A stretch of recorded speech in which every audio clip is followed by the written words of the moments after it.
It's your boys, Thoughtbuster number one. I'm gonna do a Pokemon podcast for Gen 9. Long time in the making. Once again, I'm your host, Ezekiel Lawrence, Thoughtbuster number one, yada yada yada. My favorite gen is Pokemon Black and White.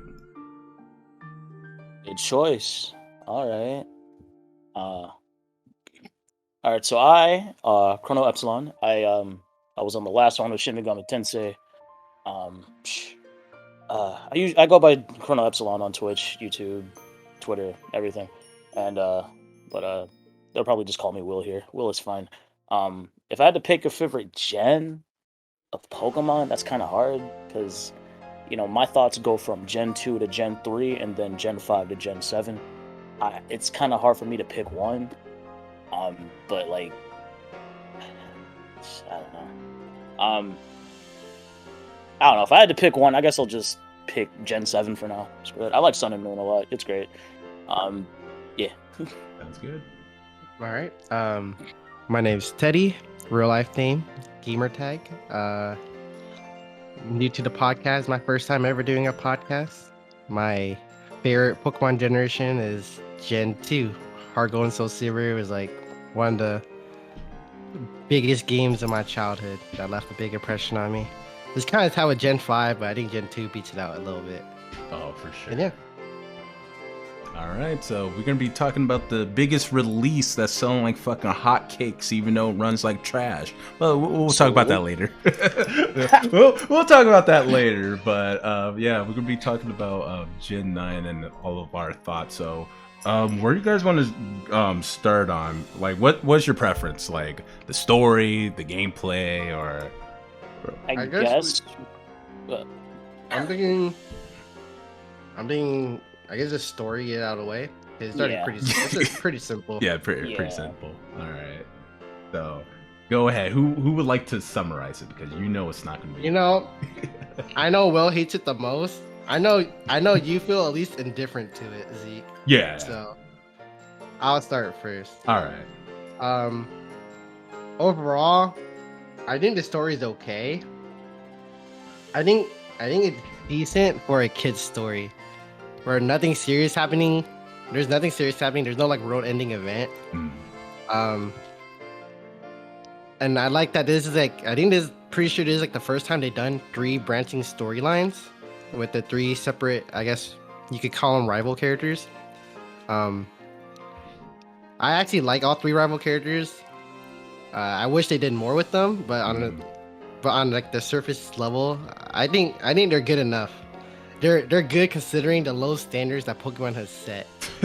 So out of all the Pokemon games, I'm willing to say that they might be like some of my favorite rivals, but I haven't played Gen 6 through 8 fully yet.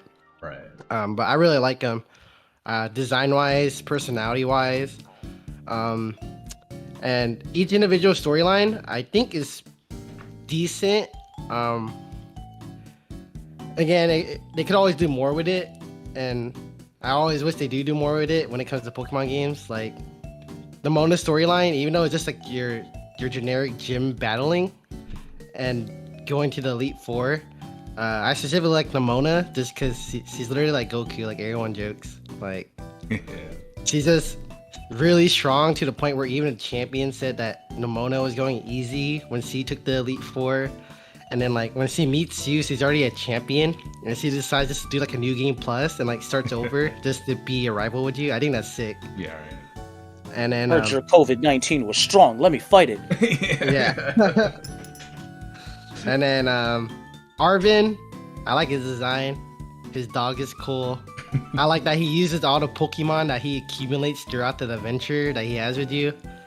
And Penny, she's okay. She grew on me. Yeah. She's okay though. She's okay. She has a good ass theme song though. I like her theme song. Yeah, and I love her team. It's perfect, right? Yeah. I know. Yeah, I hate that. I hate her. I know we talked about that part. But yeah, in terms of the overall story, I like it. It's just the game literally tells you straight off the bat, decide which route you want to go, do whatever story path you want to do first. So it's like the first actual open world Pokemon game. in terms of the actual ending, I actually love the finale. In terms of like the setup, I'm looking forward to DLC and what they plan on expanding on, because there's like a lot of small lore tidbits that you kind of have to find yourself that the main story doesn't tell you. Yeah. But for the most part, I like the game story. It's really simple. Like, I'm not gonna say it's one of my favorite stories, but it's good for a Pokemon game. That's what I'll say. Right. All right. But yeah. Will. Well, I feel more negative about the story. Okay. As like, I feel as though the standard for Pokemon storytelling was much higher with Sun and Moon. Personally, for me, I guess your enjoyment of each of the 3 quests really is just, if you liked the interaction with Nemona and the gym leaders, you will enjoy the Victory Road. If you enjoy, the Team Star members and their story, you'll enjoy the Team Star section of the story. And if you enjoy, fighting Titans and the whole sob story with Arven's dog, then yeah, you'll like the Titan quest. But ultimately, a lot of it just didn't really do anything for me personally, and when I felt like the story really ramps up when you finally get to Area 0, and for me that was about 45 or so hours into the game. So again, the game really did just feel like a lot of nothing to me until, we got into the crater, and then they started playing that eerie music, and then you hear the vocals in the back, and then the Paradoxmon start coming out, and you're like, what the hell is going on? This is not even Pokemon anymore, right? So, yeah, really, that's kind of my stance on the story. I'll probably get into more details later on after you explain. Ezekiel, how you felt about it? Right. So, for me personally, I'm indifferent, but I was more so entertained. The star members definitely felt like the weakest part of it, and yeah. I just like how I kind of like they do this corny ass anime backstory, playing the music in the background, and you just see this guy just DJing. It's doesn't even have, I wish I had the stream up still, but that gave me whiplash. But my main issue with it, because my favorite part of the whole story was, of course, the area, because that was the most interesting. And it's definitely one of the moments where this should have had fucking voice acting. But again, we'll definitely talk about that in the presentation. So we can definitely talk about the presentation before we talk about the actual gameplay. Yeah. But yeah, it's just they could have done a lot more, because I'm okay with 3 branches where they loosely connect, but they could at least feel like we're building up to Area 0, where right. Yeah, I can actually agree with that. Yeah. It starts with Arven's storyline. Right. They could have sprinkled tidbits more about his his mom or dad, and hinting that, oh yeah, I know what that legendary that you have is, little stuff like that. Yeah, and it would make so I've been getting into Bloodborne recently, and technically it's not even an open world game, but it's a big map game, and it would be nice to because you can choose, you can go wherever the fuck you want, and I would like to have little story beats where I'm traveling, and that can build up to the story. I'll get more information from town members and that, or get some lore drop with the gym leaders, because the gym leaders don't do shit. No. Yeah, and that's my one of my big issues. They really don't. That's why I really love Black and White story, because at least it feels like everyone have a stake in the story or attributes to it. Or, yeah. The only thing I can say about the gym leaders is that I can tell in this game they were kind of going for the gym leaders are just doing it as a part-time job, so it's not as serious as the gym leaders in the other games. But even then, I don't think that's an excuse to like not give more lore about either the world or like other characters, or just even showing like more character relationships or anything. Right. If I want to, since we're talking about the gym leaders, right? Okay, go. This is kind of weird. I didn't think I was gonna bring this up, but I may as well.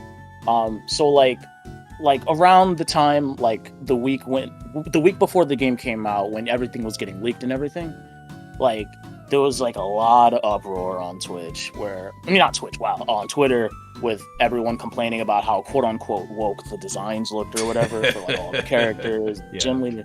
I didn't quite get that feeling. Well, first of all, I don't even know what woke means, because as far as I know, like when people say woke, it's really just it's a word they use to describe things they don't like, to spin the narrative in whatever favor that they're trying to spin it in. So I don't really know what that means, really. It changes between people to people, person to person, or whatever. So I mean, I don't think there's any design in the game that feels like it's trying to like forward some kind of agenda or trying to do some weird thing. I don't know. They all just look like Pokemon trainers to me. I never got that impression when I was playing the game. All design just, I don't know. I just thought they were just regular gym leader designs. Like just any NPC anywhere. Because like, oh no, that girl's buff. That's woke. I don't know. I don't know. That was weird, but. I don't know. It just sucks knowing that there are people like that in Pokemon's community, but I mean, it is what it is. Yeah, it's just like it's like with any community, but of course, like it's more noticeable when you have a fan base as big as Pokemon.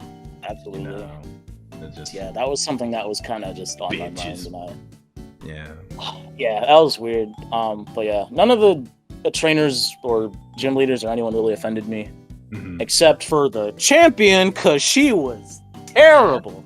Oh my man! Because like, what hurts the most is I love her design a lot. I kind of fuck with it. I like, it's not the best, but I kind of fuck with it. But like, as soon as you got it announced, I liked it. Yeah, like it was. She was alright. Yeah, I don't hate her, but man, that team. Oh no! But Giga, we'll definitely talk about Pokemon designs. But King Gambit though, that should have been the ace. King Gambit's fine. King Gambit is great. Should have been the ace. The problem is that she sent it out too early. Yeah. Like why make the Pokemon that benefits from being last and not send them out last? And then the Pokemon that benefits from being first sends them out last. Because that looks like a support Pokemon, right? Like with the spike. Like, did it toss in like toxic spikes and shit like that? Yeah. Like, that's his ability. That's fucking stupid. That would have been perfect if she sent that out first. I was right? Like, oh shit, that's why she's the champion. Okay, I see. I had a harder time with fucking Larry than her. That's sad. That's sad. Man, I know a lot of people like Larry, but I don't quite get it. Okay, we might as well get that out the way. Okay, why do you not like Larry?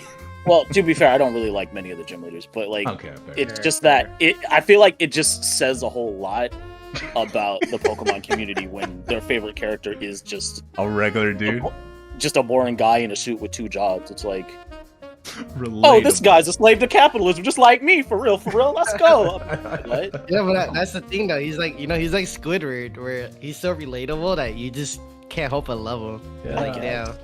I don't know. It's just Pokemon has had better characters, and I don't know. 100%. This is just the one that just it's the most like talk outside of like Arvin, because but like I don't know. I just felt like y'all like this, I can get what you mean though. Like if we're talking like normal type gym leaders, like off the top of my head, I like Whitney way more than Larry. I like my dad in Gen 3. Oh even he's pretty cool too. So like I can agree with you. I don't like my dad because he talks to me. I didn't get that feeling in real life. I can't relate. Yeah. Larry, I'd rather have Larry as my dad. Working 2 jobs. You will never see him. He's out here working 2 jobs, 18 hours a day. At least I will see the child support. That man, he will never bring the milk back home. What the hell? Okay, enough about that. But, I don't know. if I had to pick a favorite gym leader, I mean, I guess Rhyme, because double battles are cool. She had the rap battle with no voice acting, no music. Yeah. Hey, when I had the dancing little dog, that was cute. Oh yeah, that was cute. Yeah, like I would say too, I kind of like the gimmick with like the whole crowd was actually watching too, and like cheering whichever team was winning. I think that was kind of neat. yeah. That was neat. Outside of that, I mean, the gyms don't really do much for me. There's like a little Where's Waldo mini game with the electric gym leader, but I mean, the game's resolution kind of works against you, so it kind of hard to point it out. Yeah. We can keep talking about like the gym mini game. So, how you guys actually feel about that? Oh my god, they're so bad. They're all bad. Like the only one I They're liked it so was the bad. Ghost Gym, because the Ghost Gym just had double battles, Right. which feeds into the gameplay that you already like. Whereas everything else, not really. I mean, Like I enjoy them. Like not all of them, or majority of them I don't like, but it just I like it. Try to change it up a bit, but like of course there's more gym pre-gym battles where there's like a lot more personality, so while you can enjoy battling, you know. yeah. But like for me, what killed it for me was the last. Was she the last? I mean, was he the last? Oh yeah, the ice guy. Dude, It's that an open. It's an Dude, open I world. was yeah, it's gonna open say world, the but yeah, the strongest one, the quote unquote. Yeah, but that I was like, oh yo, this is gonna be sick. And I was like, oh, it's over. Why does it control like shit? Snowboarding in As soon Final as I got Fantasy to that VII minigame, Oh, was it better was than that worse. minigame. Yeah, I was like, yo, yeah. this is like Final Fantasy 7. Yo, So I'm gonna worse. hella love this minigame. Dude, I don't even know how I passed the first time. Cause it It don't controlled matter. so bad, and like, It was awful. yeah, I don't even know if it's possible to fail it. Yeah, no, I because did terrible. I did terrible, and like he's like praising you, like, wow, that was some sick moves out Like, there. that's I was like, what the best fuck? meeting I ever Huh? seen. I was like, what the fuck are you talking about? I mean, if I had to pick a least favorite one, it's definitely my gym coach coming out of nowhere at the psychic gym, making me play Simon Says. Oh, that was the it was it's a bro. tie between that and yeah. I was like, That was why are pretty you bad. here? This is the Yeah, I psychic thought it was gym. a rhythm game at first. I was like, wait, what the No. fuck? What the hell is happening? Nah, it was just Simon Says. You know, like I guess my favorite would probably be the bidding one, the auction. Yeah. that was I cute. mean, yeah, that was nice. And it's the Simplistic, but nice. yeah, simple.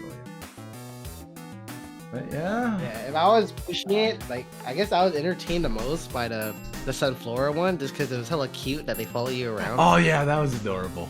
I hated and that. then- 'cause and you do kind of have to find them, but I didn't Yeah. like that one because all the Subflora just ran like ass, and it was so noticeable. yeah, the frame rate, Oh god, the frame rate dropped hella bad. that was so awful. But yeah, if I'm pushing it, I would say that's the one I was entertained by the most. Right. Yeah. Yeah, they were kind of bad. Any other gyms that stood out? No. You know what this reminds me No, of? not The really. Elite Four interview. You know, Oh, what was the oh, yeah, let's hardest talk gym about leader? Oh, What's the man, easiest they gym were, leader? they I were was all like- jobbers, man. I don't know why she asked me Yeah, I that. was like, I'm just gonna click a random ass one. I don't even know. And then she asked you where they were. Oh yes, he did.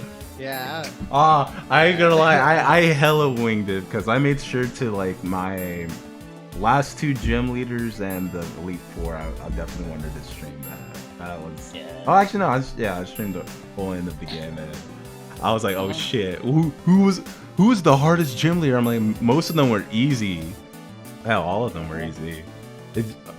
But the only one I did struggle on because I was so under level, but I had pride, was the water gym leader.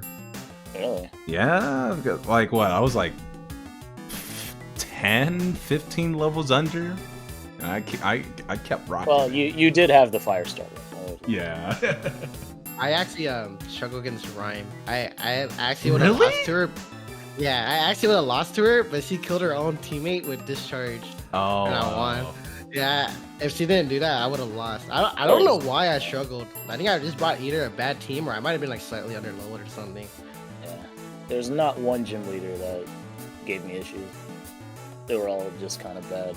I think Yeah. what contributes to it is that They don't really use their terrestrialization orbs for anything more than becoming whatever their gym type. It's definitely formulaic. And it's always on the ace too. Yeah. Yes. Because like there's the point of point of terror is to, like supposed to be like smart with it. Yeah. Unpredictable. Like and then every gym leader in Elite Four just used it on the last ace. Like I thought it was cute that like, oh, we'll use a different type of Pokemon and we'll terrorize it to our main element. But my problem is like what made this game pretty easy in terms of gym battles is like they do not switch, they do not use any items or anything like that to like challenge. So yeah, there's them removing held items on the enemy characters actually really bugged me. Yeah, because that does the game gives you access to all the held items right away, which I liked. So you can just buy it at the store, and like it actually let me be creative and like think about which held items I want to put on my team. But I mean, they just took them off for the enemy like NPCs, and then it kind of bugs me too because I thought Gen 5 did a really good good introduction to held items, just showing you how it works and how the enemy will use it against you. And like, I think that's a good job of a game showing you, like, and teaching you the game without directly telling you. Yes. And then I just went out the window with Gen 9. Yeah. It would also help if even if they only use the Terra Orbs on the Ace, they should at least terrestrialize into a type that would cover their own weakness, because they should be aware that this is a grass gym. People are probably going to come at us with fire Pokemon, right? Yeah. So immediately I'm thinking like, okay, the grass gym leader has Pseudo-Wudo. That makes sense. Pseudo-Wudo, obviously, it's a tree, but it's, pretending to be a tree. But it's a rock type. So, like, if you're a rock type, you can take on the fire Pokemon that your opponent probably, fought you with. But then he terrestrializes it into a grass type again. So then it gets burned and dies anyway. So, like, well, what the... What? Yeah, and that, again, that'd be a great way to teach people how to play the game. Like, oh, that's smart. I should use terrestrialization to cover my weakness. Yeah. Like, and the game misses a lot of moments. Like, I feel like easy opportunities to teach people the game, especially when the latest new Pokemon games, like, even like regardless if you want to play competitive or not, they've been pushing competitive lately with the recent games. Yeah. So you would think that if they want more of their player base to get into competitive, that they would teach you through the story. Yeah. But they don't do any of that. Yeah, they definitely make making competitive teams a lot more accessible and easier. It really is, in Gen 9, it really is just a matter of having enough money. You don't really have to do much else. Right.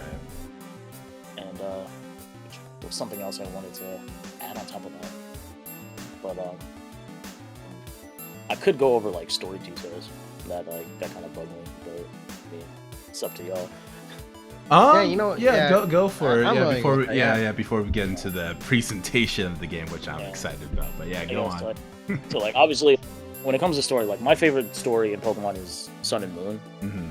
So like, to give you an idea of like why I like it a lot, like there's like when I finished Scarlet and Violet, I was looking back on the story and thinking that what was this story trying to accomplish? Like what was the message they were trying to convey here? And I didn't find an answer to that, and I think that was kind of a problem. Even to this day, I don't even know what this story was trying to tell me, and right. I think that to me that was kind of problematic, because most RPGs live and die by their stories, at least for most people. So like for me, like when I played Sun and Moon, there was like a strong emphasis on like family, and I think that I haven't really played an RPG to really tackle things like that since like Dragon Quest V.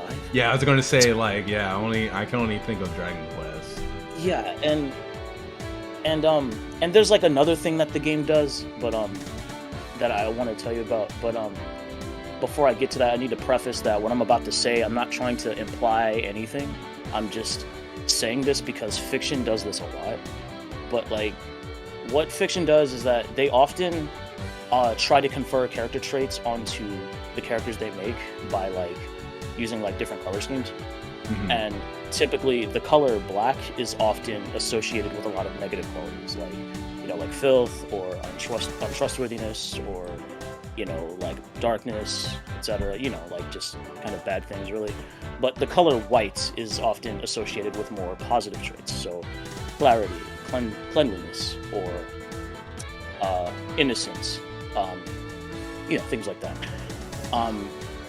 So in Sun and Moon, if you notice, all of the Team Skull members wear black, and they're all just a bunch of bad guys. They all just they're just hooligans. They just fuck shit up. That's just what they do. They're basically outcasts from society because they failed their island trial, unlike, you. So they end up just being rebels and just kind of cause trouble. But when you go further into the game, you reach a place called the Ether Paradise. The Ether Paradise is essentially a facility that houses Pokemon that no longer have a home to go to. And they do this by simulating their natural environment to the best of their ability based on actual Pokedex information. So also, all of the Ether employees and the entire building itself, inside and out, is white. Do you understand what I'm getting at? Yeah. Yeah, so it's like an interesting like foil. Yes, so when you get to the Ether Paradise, the game is trying to give you the idea that if you are within the walls of the Ether Foundation or the Ether Paradise, you are safe here, you can put your trust in us. But when you go even further into the game, you notice, when you see the first Ultra Beast come out, the cracks begin to form. You start to ask questions, and suddenly the game doesn't feel as black and white as the game has led you to believe. Does that make sense? Right. I get it. So I don't feel like Scarlet and Violet do anything on that level. That they don't really do anything like that. And really, like, there are just a lot of things that I can take away from Sun and Moon like that are just really clever for a Pokemon game. But I don't really get anything like that from Scarlet. Well, the professor, he was cosplaying as a robot, right? Like, he didn't really die. There's just no killing in Pokemon, and he said, "I love you, son." All right. Okay. There's another thing I want to point out. Oh God! All right, go on. There's so a lot of people have said that there are, like, this game, Pokemon Scarlet and Violet, has made them cry. Which part of the game do you believe that is? The only thing I can see is literally with the dog. Yeah, to be honest. He doesn't even die. and you put him in battle, like, oh yeah, you're good, boy. I know, Let's right, go. Right when he heals, as soon as he recovers, he's like, all right, let's battle. Let's battle. Yeah, you're healthy, boy. Sick him. Okay. So, like, if there was any Pokemon game that has made me feel any kind of emotion, it was definitely Sun and Moon. Right? So, like, if you remember the opening cutscene of Sun and Moon, Lily is, like, stealing the Cosmog from the Ether Foundation for whatever reason. But eventually, long story short, just skip to the climax of the game. You find out that the president of the Ether Foundation is the villain. Shocker. They kind of point this out like a mile away. It's pretty easy to spot. It's a kid's game. But so, like, the idea is that President Luzamine is Lily's mother, and their family. So, like, a lot of what's happening in the game, this is largely Lily's problem. And it doesn't necessarily have to do with you. You're just a trainer trying to, get all of the, just beat all the island trials and become champion. You're essentially helping Lily through her story. She is effectively the protagonist in this game, for better or for worse. But the idea with this game, like, what it does is that after you basically, the Ether Foundation, they recapture Cosmog, and they use its power to open up Ultra Wormholes throughout the entire region. And at this point, Luzamine basically flees into Ultra Space and, just leaves. And then, Ultra Beasts just spawn into the region. And, every single island captain has to basically defend their own island from their respective Ultra Beasts. It's really cool. But the reason why, like, I feel like this story was so impactful is that, well, first of all, her mother has, like, a really tragic backstory. The reason why she's doing evil things is mostly because she's possessed by another Ultra Beast. We didn't know the name of the Ultra Beast that possessed her, during pre-release before the game came out. But we knew what it looked like. It kind of looked like that white jellyfish thing. You've probably seen it before, called Nihiligo. Before that, it was just called UB01 Parasite. So this parasite has been more or less possessing her and causing her to do a lot of these evil things. And she's been, just kind of mean and abusive to her daughter. Just absolutely hates her, calls her ugly, all types of nasty things.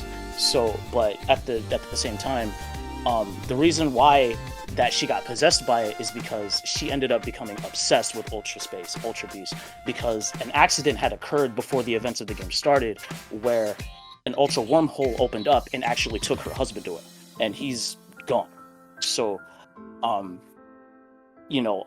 thing led to another. We're here at the climax now, and eventually Lily uses the power of the Sun and Moon flutes to evolve Cosmog into your legendary on the box, either Lunala or Solgaleo, whichever version of the game you got. And she uses that power to rip open a hole into Ultra Space to find her mother.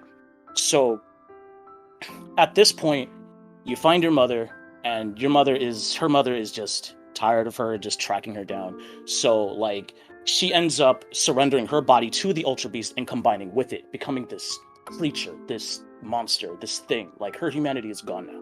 So you end up fighting that as the sort of penultimate boss. So you beat her, and Lily, uses the power of, the legendary Pokemon to basically just blast her out of that. At this point, she's on the brink of death. If you don't know, Nihilego is a poison-type Pokemon that controls people with neurotoxin. So, she's on the brink of death now. She's pretty much on the ground. She's dying. And Lily, of course, being her daughter, is the first one to run to her side because this is her mother. She already lost her father. She doesn't want to lose her mother as well. So they have this really tender moment together at what looks like her final moments, and Luzamine just kind of looks at her for the very first time in this game, looks at her with open eyes, and simply says, "When did my daughter become so beautiful?" Oh! She just falls silent. I was like, damn! This fucking game right here. Oh! How? I'm like, bro, this fucking game did so much for me. Oh my god. This is the most emotional Pokemon game I've ever played. Yo, why can't Pokemon do this? Go on, Teddy. To be fair though, I mean, come on, you didn't feel sad when Arvin's dog was dying? No, because he came back, and then he fought me, and then I put him back down. So no, I didn't feel bad for him. The dog was looking at him, he's like, "Oh, you can probably walk now." He got up. You guys slowly got up and shit. My Haxorus looked at that dog, said outrage, and it died. I don't know. It's just, I don't know, man. But yeah, I really like Sun and Moon story for that. It really, okay. It hits hard for me. I love it. God, Will, fuck you for making me want to play Sun and Moon again. now I'm interested. We're doing a podcast in the wrong game. I know. I'm going to segue. Yeah, damn. Fuck you, Will. All right. Go. Nah, let me stop. Because there's so much more I could say about Sun and Moon. It's pretty great. Yeah. Who knows? Maybe in the future I'll have the balls to stream it, and we could talk about the game. Yeah. Because I definitely want to do that. Give it another shot because I played 10 hours of it and I don't know what. I didn't have the energy. I would just say that. Yeah, for the original. But so real quick before we talk about the presentation of Gen 9, you recommend playing OG Sun and Moon or Ultra? Start with OG Sun and Moon. Okay. Yeah, I'm only playing it once, but yeah, I'll do that. I'll do just that then, because I don't know how big the story changes is. But hey, let's talk about the presentation. Do you guys think the game looked like shit? I'm kidding. Yes. Yeah. Oh, like that? Yes. Oh, like that? All right, next topic. The gameplay. Right. It's not great. Yeah. It's awful. It's 30 FPS. But it's not even the It's stable not- 30 FPS. No. Why? It is far below the standard of what I would expect from an RPG on the Switch. I just got done playing Xenoblade 3, Yeah. and I'm going to this. Yeah. And I'm like, what the hell happened? Because like I might not be a Xenoblade Chronicles fan. However, I will say those games look great. And especially on what they're doing on the Switch, I gotta give my applause. It's just It's just nuts to me too, because Legend Arceus came out less than a year ago. At least by the time Scarlet and Violet was out, Yep. and it didn't even run that well or look that great to begin with. But it ran better and looked better in Scarlet and Violet. yeah, and like It's it's just bizarre to me. it's because like I do feel like I feel like part of it is also like the art style, but it still ran better than Gen 9, and it's just I don't know. I can't completely blame the Switch. I hate the Switch, but I can't completely blame it on them. It's just Game Freak don't know how to program on this thing. Yeah. If they made Switch 2, it wouldn't be any different. Zach, thank you. Man, don't they got Doom Eternal on the fucking Switch now too? And shit? Yeah, but like to be fair, those guys are fucking geniuses. Like, Yeah. like your crappy Pokemon. yeah, it's Pokemon. Yeah. This is Pokemon. This is the highest grossing franchise on the planet. Oh, like, Hey, yeah, I'm just looking at the Ed Sheeran song. I'm looking at all the, like, did they put all the money in that song? And I'm looking how small the credit list as actually it. Yeah. it's insane.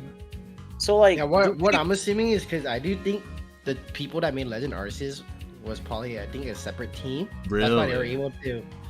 I think that's why they were created kind of like at the, like that's why they didn't come out too long after one another. Because Right. it was kind of two separate teams working on it. And that would also explain why Arceus functions much better as a video game than Scarlet and Violet. Mhm. Just from what I'm guessing. on the topic of the ending, like, do people just hate the guy who made the song, or do they just hate the song? I don't know. Like, I can be honest, the song actually ain't that bad. It's Yeah, not bad. I It's wouldn't just listen to it like on my free time, but yeah. you know when the credits was playing, I was like, oh, you know what, it fits. I'm yeah, okay. it's nice. Like, I was like, yeah, this is alright, but like, people hate this shit. I'm like, Yeah. damn, it's like that. Like it's a little too poppy for my taste, but it's not a bad song. I was actually singing along too when I was streaming it. I was singing along. It's okay. Yeah, I think it's just because like it's Ed Sheeran. He's been popping for the past couple years. People just hate trendy shit. Okay, because like, I don't know, the way people hate on him, it felt like he was some kind of villain or something. yeah, he ain't fucking what's his name, Justin Roiland beating on his girlfriend or anything like that. Ooh, too soon. My bad. Yeah. But you know what's worse than beating on your girlfriend? Game freezing and dropping frames. Come on, Game Freaks. All of the star raids are mostly what caused my crashes. Really? Okay, Oh that my happened God, dude. twice for me. I didn't have that Raid many is crashes, so but bad. it's pretty bad. I I haven't played Sword and Shield yet, but people, from what I read online, people said the raids were way better in Sword and Shield in terms of like, how it functioned. I'm gonna have to disagree with that one, only because okay. some of the AI will bring useless Pokemon to raids, like Splash Magikarp or Counter Wobbuffet or all this bullshit that's not really contributing to the raids. So there's that. Well, So if you're not someone who's like playing the game, with other people, like raids are gonna be a struggle for you. But like, yeah. I don't know. Actually, technically, you can make a broken enough Pokemon to 1v1 a lot of the raids. Yeah, of course. My problem is the fucking online randoms, bro. Oh yeah. Oh my god. People taking the wrong type into the raid. Yeah. People that want to flex their shinies. They just barely beat the game and they want to take in their legendary even though it's not the right Pokemon for the raid. Exactly. Oh my. And on top of that, I'm pretty sure they weren't even bringing the proper leveled Pokemon.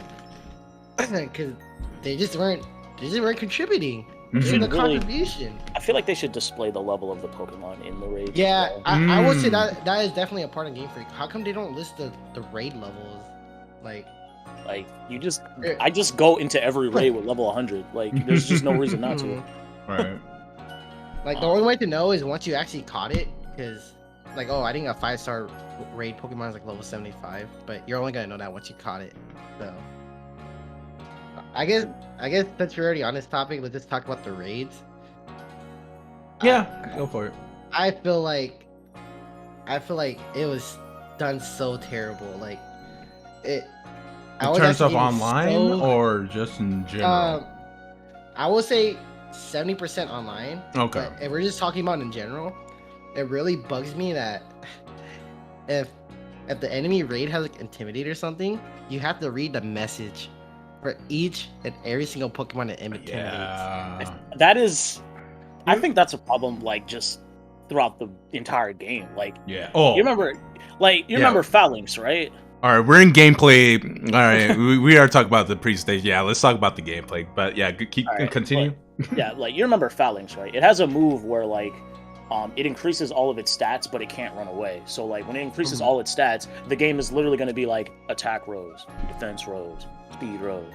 special attack rose. Yes. You know what I'm saying? Like it's like what the hell? Gosh, Just say yes. everything rose. Damn. Yeah. Dude, I will agree. That is a general game problem. But dude, that was annoying me so much. And like having to wait for each move to load. Like I would say I wouldn't know what solution I would give them to get around that.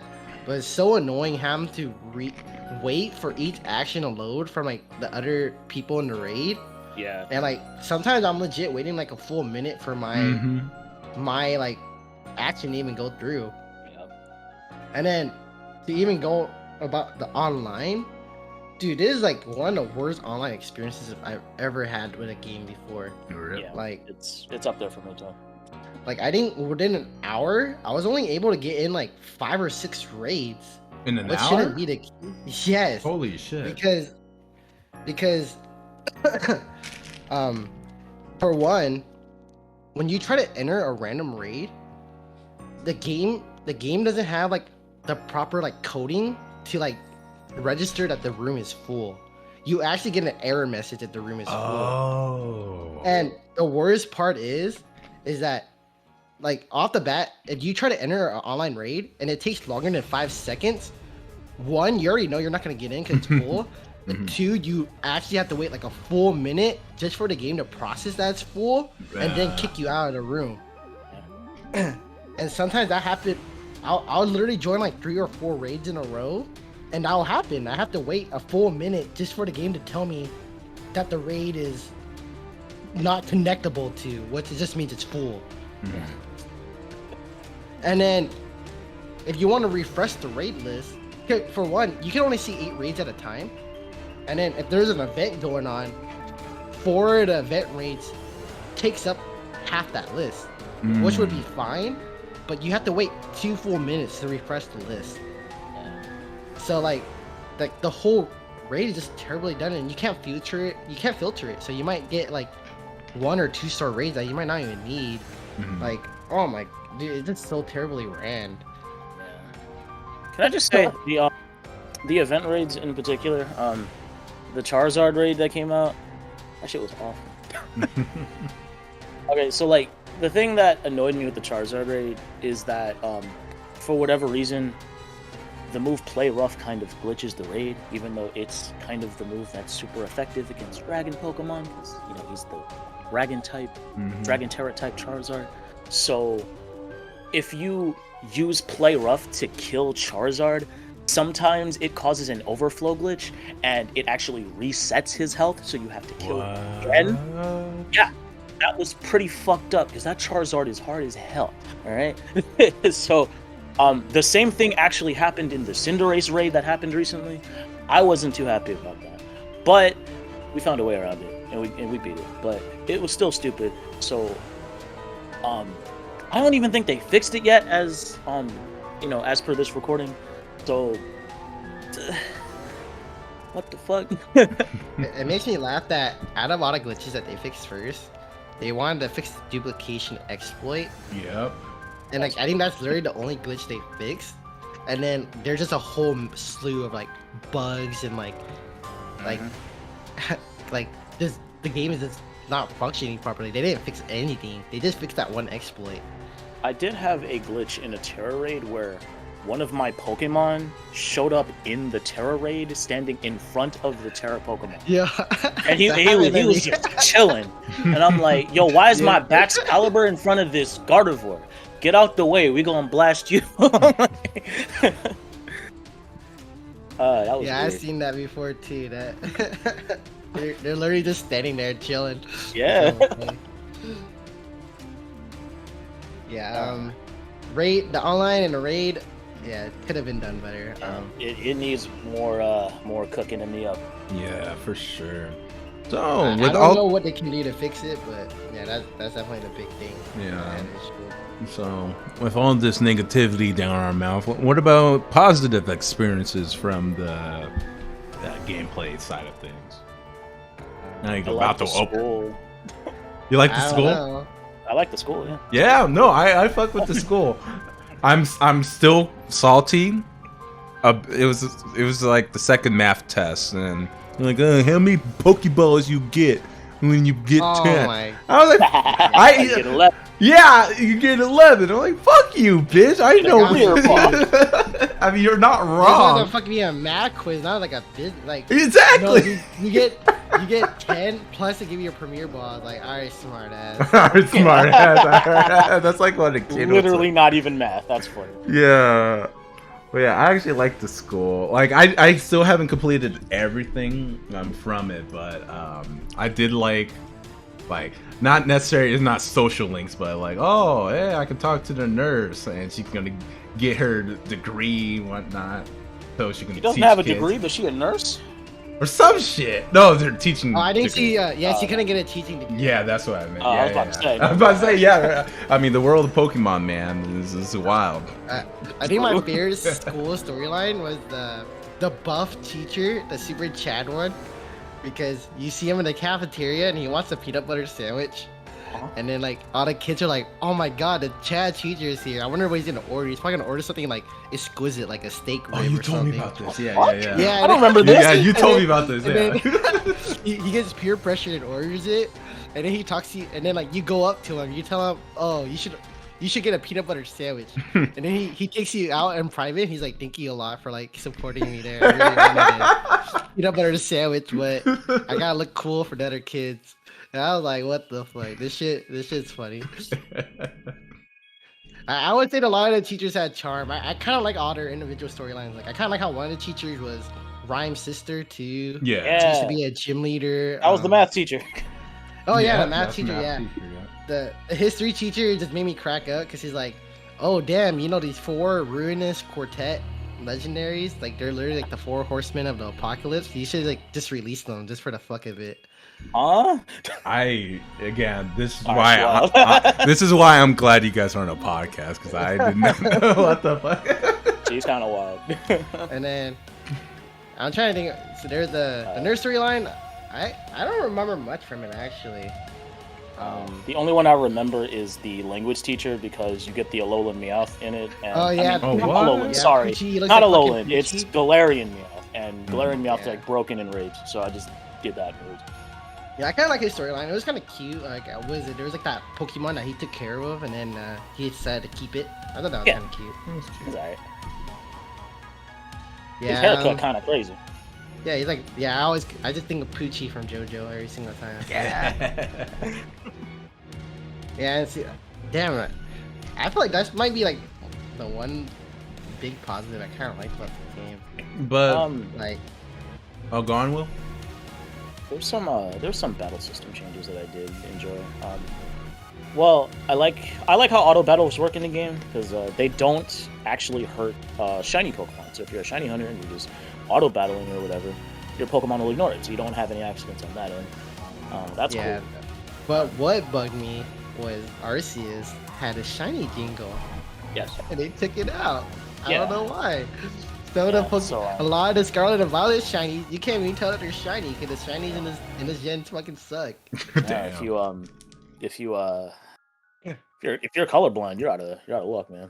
Yeah, and then like, I think that was the thing that was hard for me to enjoy about Scarlet and Violet is because it had a lot of the same system mechanics as Arceus, but actually just worse by like a mile. Like, yeah, you can throw out your Pokemon for auto battles and collect materials in Scarlet and Violet just like Arceus, but Arceus you can send out like all 6 Pokemon of your party at the same time to collect materials, but yep. And Scarlet and Violet can only do one, and then you have to stay in that area until your Pokemon's done, or else you're gonna like cancel it. But but in Arceus, you can just throw out your Pokemon and just fucking leave. Yeah. So like, yeah, I don't know. And then it also doesn't help that it doesn't help that like you can only send out one Pokemon at a time, except in the raid battles. Yeah. I mean the star raids. My bad.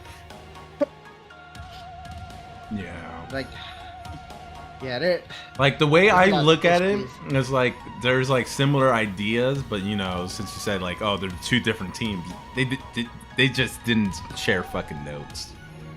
Yeah, yeah. Like we got the same idea, but fuck it, we'll do our own thing. You know. It's worse. Yeah, like, it's worse. Yeah. That's why it's hard for me to be positive because. Not only did it remove stuff, but literally Arceus came out less than a year ago. Right. Before Scarlet and Violet. Like, I think I'll go on. Sorry. Oh, like, this off the bat. This has literally been in every Pokemon game. Why the fuck remove skip animations? Dude! I was gonna mention that earlier, yes. Like, I don't... Okay, like, yeah, sure, set battle, whatever. I can just mash B. But skip animation? There's so much fucking... bad and there's some pretty bad ones out there. I forgot there's like this what's a Dragon Knight, or I forgot there was a dragon that was stomping. He jumps up and down, and that's the whole attack animation. I was like, what the fuck is this? There was I don't like how certain animations have translated over into this game compared to like what they have on the 3DS or even further back on the GameCube. Like Earthquake used to look amazing on the GameCube. What happened to it? Small indie company. Unfortunately, it seems the bad animations is like been notorious since like every game since like Gen 6. Yeah. Apparently.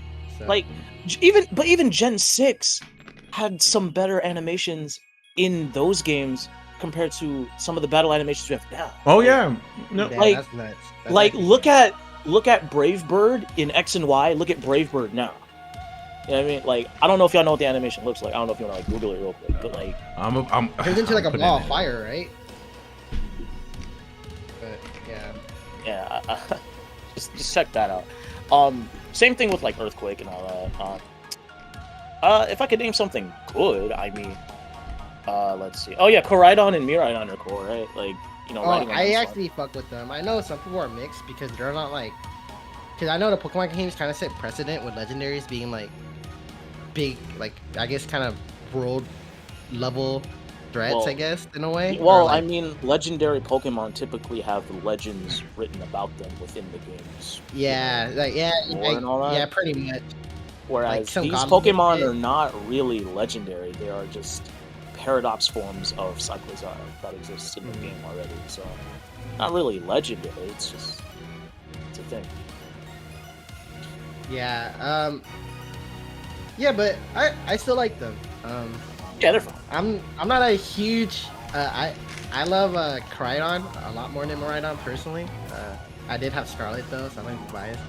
Yeah, but I don't know. I fuck with it. I fuck with it a lot. I am. I think they're both fine. I'll say that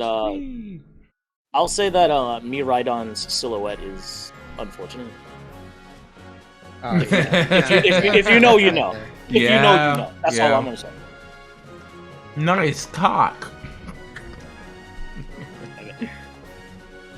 But yeah, before we all talk about the Pokemons, how you guys feel about the open world and what would you change about it, or do you think this should be a trend for mainline Pokemon games in the future? I don't think it needs to. I don't think Pokemon needs to be open world like as a trend. I mean, like, as poorly as this game is done, the fact that they did it at all does indicate that they want to push the series forward, but can't. So, I mean, I hate to use the word lazy, because, like, you know, because it does feel that way sometimes, but, like, somebody cares. Somebody in there cares. So, like, I can't give it too much shit, but I did have a bad time with the game, so whatever. Goddamn. I'll just say that, like, it doesn't have to be a trend, but, like, again, if you're gonna use open world, I mean, You're right. I would just say that you just kind of borrow from what's currently doing open world and just take from their design and try to apply it to, you know, how Pokemon would do it or whatever. Like, just, I don't know, look at Xenoblade Chronicles, look at how they approached open world. It's really good. Like, it's insanely good. Like hell, even the world map in Xenoblade 3 is like thematic with the game's story. It's insane. I actually just discovered that literally last week, and it kind of blew my mind. I don't know. I like learning about Xenoblade. It's not like it's my favorite game or anything. Yeah, I don't have too much experience with open world games. It's not a genre I've played a lot, but yeah, I will say, and I feel like this is a trend in Pokemon in general. The open world felt pretty bare bones. I will say that exploring felt kind of enjoyable. I actually kind of like how they laid out items around the world. Yeah. I was like, oh shit, I actually got some strong TMs early on. I actually really like that. Or like, you know, just finding abundant of items and stuff. But I don't know, other than that, it didn't feel that special. And like, even though it's open world and, you know, you can tackle like the Titans or gym leaders in any order, this is just personally what bugged me. I know that you could technically do that, but there's no level scaling in the game. And I don't know how they would do it in a game like Pokemon, but it really bugged me that there's no level scaling, because yeah, you could technically tackle gyms or Titans in any order, but you might just be severely out-leveled or severely over-leveled. So, to me, I think that's part of the fun of an open world game. Yes. I do like just exploring the world and seeing like what's ahead of me and knowing what I can come back to later. I think things like that are what make open world games fun. Like, yeah, you know, I can actually see that. Yeah, It's I like think even- the thing with me is that Pokemon's so easy that I really follow like strict like level caps. yeah. So like, yeah, I was just like, damn, I just like doing these gyms over leveled. Like, it's already easy as fuck. This is what happens when you do Nuzlocks. You can never play the game the same, right, Teddy?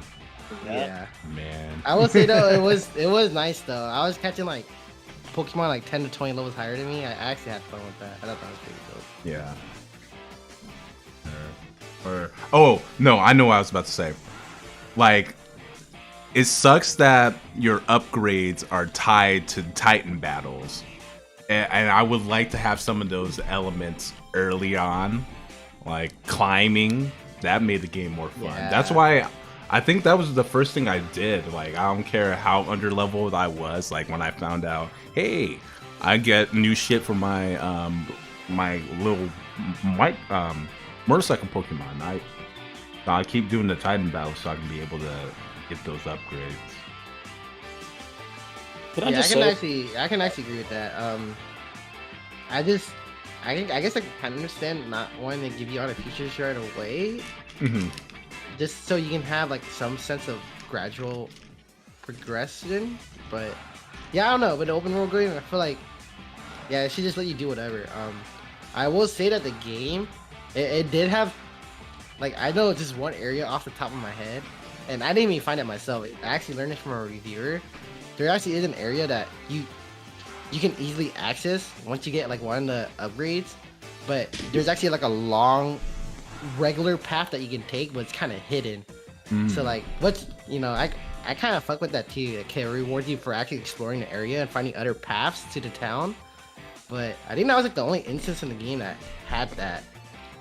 So yeah, they could have done more with the open world, I feel like. Can I just say that the Herba Mystica that grants Koraidon and Miraidon their abilities, it's literally called Herba Mystica because HM, and feeding them the HMs just give it the moves that were HMs back in the day. Like I feel so fucking dumb. That is so. All right, good That job. blew my mind. Good job. Yeah, Good job. I didn't just. know that, That's funny. That's kind of cute, actually. I like that. Yeah. But yeah, I enjoyed the open world aspect. Like, I would like it to come back for future Pokemon games. It doesn't have to be every mainline Pokemon game, but just be good, be better. Yeah. I know you can do a Game Freak. We've seen Arceus. I wish my fucking Switch wasn't bricked or some shit. I gotta figure it out. 'Cause I do want to keep playing that game. Because out of nowhere, my Switch doesn't read games anymore. Yeah. But be like that. Small tidbit, but one thing I do kind of like about this game is that the little fucking Pokemon come up to you to watch you like battle. Mm-hmm. Which is like the baby Pokemon. I actually thought that was hella cute. I feel like that causes a lot of unintentional like visual like nonsense, like where there's like an NPC. There's like this one there's this one video that was trending for a while. There's like this one little girl who's like drinking her little juice box or whatever, and she walked into the middle of battle, and like one of the Pokemon was using Drill Run, and it like drilled into the little girl. And I was Oh like, shit. I had seen that. yeah, it's just No, I'm talking about like like sometimes like a team like I think like I know in the starter area in particular like a bunch of Whoopers and like Lechonks that are not like aggressive Pokemon. They'll just literally just walk up, like they'll just surround you in a circle and watch you. I thought that was hella cute. But what I will say is annoying is some of the aggressive Pokemon will follow you when you're in a battle, and then as soon as you get out of that battle, you literally have nothing you can do about it. Sometimes I literally got stuck in like a 4 or 5 chain like battle before I couldn't get out. They should have given you like at least a second of disability. It's like that time with the police officers running a train on you, right? Yeah, exactly. God damn it! Not now. I'm sorry. I'm an entertainer, all right. We gotta keep it trendy. I'm kidding, but shit. Speaking of cute shit, that I barely did any of it. How many of you guys even used the fucking picnic? None. Dude, I don't remember you using the picnic at all. I literally only use it for eggs. breeding. Yeah. Yeah, I used it for getting shinies. Honestly, I wouldn't have went out of my way to like get shiny Pokemon if I couldn't like do it with friends, because it's way more fun doing it cooperatively. Oh yeah, fuck. Let's talk about the co-op thing, because I only did it with Teddy. And I mean, Fernando, so. I mean, it's just you do co-op raids. You can have picnics together. You can shiny hunt together. I think you can breed together. I don't know. I haven't really looked that far into it. Oh, hey, yo, you can breed with friends? Yeah, I heard that too. I haven't tried it myself. Yo! I haven't tried it, so I don't know. I mean, don't knock That is not the first thing that comes to my mind when I say the word picnic. You know. Yeah, I know, right? Yeah, I Picnic time, let's fuck. like how they changed breeding in this game. Like it has its pros and cons. It is definitely better in some ways, just because you can do it anywhere you want. And I just don't like how you have to AFK for it. You technically you have to do that in the other games too, but in this game you're stuck in picnic mode while you're AFKing. Oh, right. Yeah, and then technically it takes a long time, but you're supposed to use the sandwiches, which makes it come out like once every minute or something. But what I didn't like that. You could just eat at a restaurant and just get egg powered in. Yeah. Yeah, so technically the wait time isn't that bad, but what I didn't like is that when you do want to go get the eggs too, you have to do it individually. You can't just grab a batch of them. So you have to go through that same message, like, do you want to grab this egg? Do you want to grab this egg? Do you want to grab this egg? And then when you want to hatch them, you have to exit picnic mode and go through that whole loading screen and then like go hatch them and then repeat that. I just felt like it was really inconvenient. I preferred the old method, to be honest, because at least the breeder was like outside and you just ride your bike down the path and just talk to him, grab a new one, and it felt a little bit more convenient. Mhm. Right. Like I think I'd be fine with the breeding if they just tweaked it up better. Yeah, it definitely has its benefits, but I didn't like it in this game. I feel the same. Let me see what else. Oh yeah, I forgot. You guys got notes, so keep them coming. I'm just trying to think about gameplay. Let's see. Damn, the only thing I have about gameplay is I feel like I just have to. I just keep thinking about Arceus. Yeah. Yeah. I think that like the one thing I believe this game does better than Arceus is that Koraidon and Miraidon end up doing all of the things that all of your ride Pokemon in Arceus do anyway. So like in Arceus, you have to switch to Braviary to fly. You have to swap to Basculegion to swim. I never made it that far. Yeah, but like Koraidon and each Miraidon power was like tied to like a different button. Okay. Yeah, but, Yeah, like, I will agree with that. I'm not sure if it's just because of recency though, but even though it's more convenient that it's all in one button and Scarlet and Violet, I just remember it being more fluid though in Arceus. I might be wrong though, because it's been like a year since I played it. to go back But- and give it a shot. Yeah, like I do remember it being annoying in Arceus too, but like in spite of that, I don't know, traveling in Scarlet and Violet just felt slow to me, and I don't know, it bugged me more than from what I remembered than Arceus. But yeah, I might be wrong. I might be wrong, to be honest. Okay. I mean, because technically the world's bigger. I mean, again, this is a guy who hasn't made it that far in Arceus. It is bigger than Arceus for sure. Okay, yeah. And I like the biggest problem I have with this game is actually it's not even the story or whatnot. It's the loading. And I know we already touched upon that. Yeah. It's just a lot of fluff for no fucking reason. I think my biggest issue with loading is how long it takes for Pokemon to load in the PC. Yes. Oh man. Oh my dude, how did I completely forgot about that, and I That's can't a- believe it's still not fixed. Oh my god, dude, it bugs me. It bugs me so much. Especially when you have like that many PC boxes and if you're like breeding or something, you're always gonna be moving around in the PC box, and you had to deal with that at every time. Like I thought it was like Super Smash Bros. Because if you guys played that, the character select screen, it kind of does the same thing. The it characters does. don't load up. It doesn't load up right away, but Oh yeah, I At know least- what you mean now. yeah. But at least I think what's happening is that the game is loading up, I guess their renders, right? But once it loads up, it's loaded up. Like they're good now. But Pokemon, it does it every single time. And I can't believe they haven't fixed it yet. Because no other Pokemon game has had that issue as far as I'm aware. Yeah. So yeah, I don't fucking Shit, know. not even Sword and Shield? A game I Not never that touched. I remember. I played it for like an hour, but I don't remember it having that either. Hmm. But yeah, that shit was insane. I skipped Sword and Shield, so I can't really say much about it. Oh Because, wow, I'm surprised. I didn't know that. Like, because I just didn't like the way it looked. I didn't like any of the Pokemon. I didn't like the region. But I the did, and Corviknight, oh my god, he's such Alright, a well, cutie.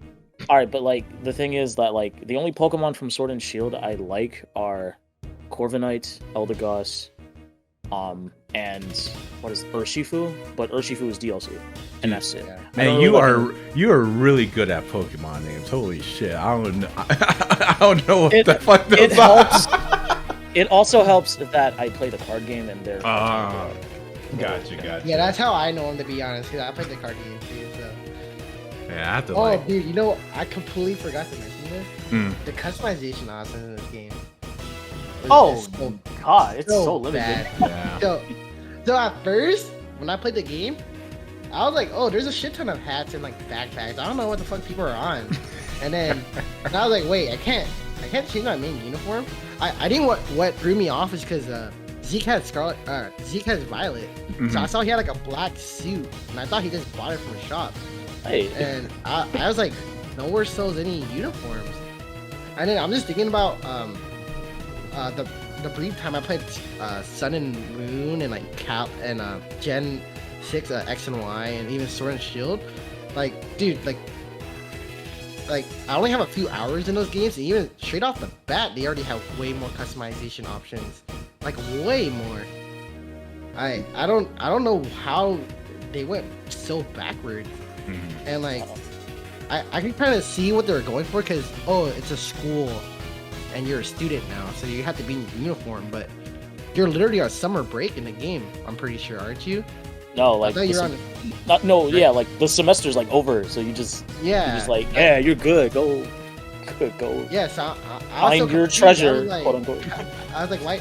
And like they can't even use that excuse that you have to be in uniform, because fucking Penny's in her ugly ass fucking like fucking neat uniform, like outfit. She's not even in a school uniform, so they can't even use that excuse. So yeah, I don't know. Tell me how Penny.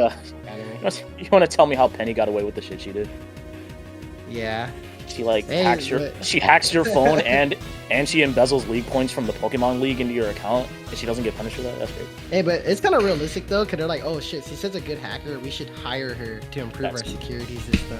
I heard instances of that happening in real life. That's fucked up. She got rewarded for committing crimes, bro. Like man, I should do more crime.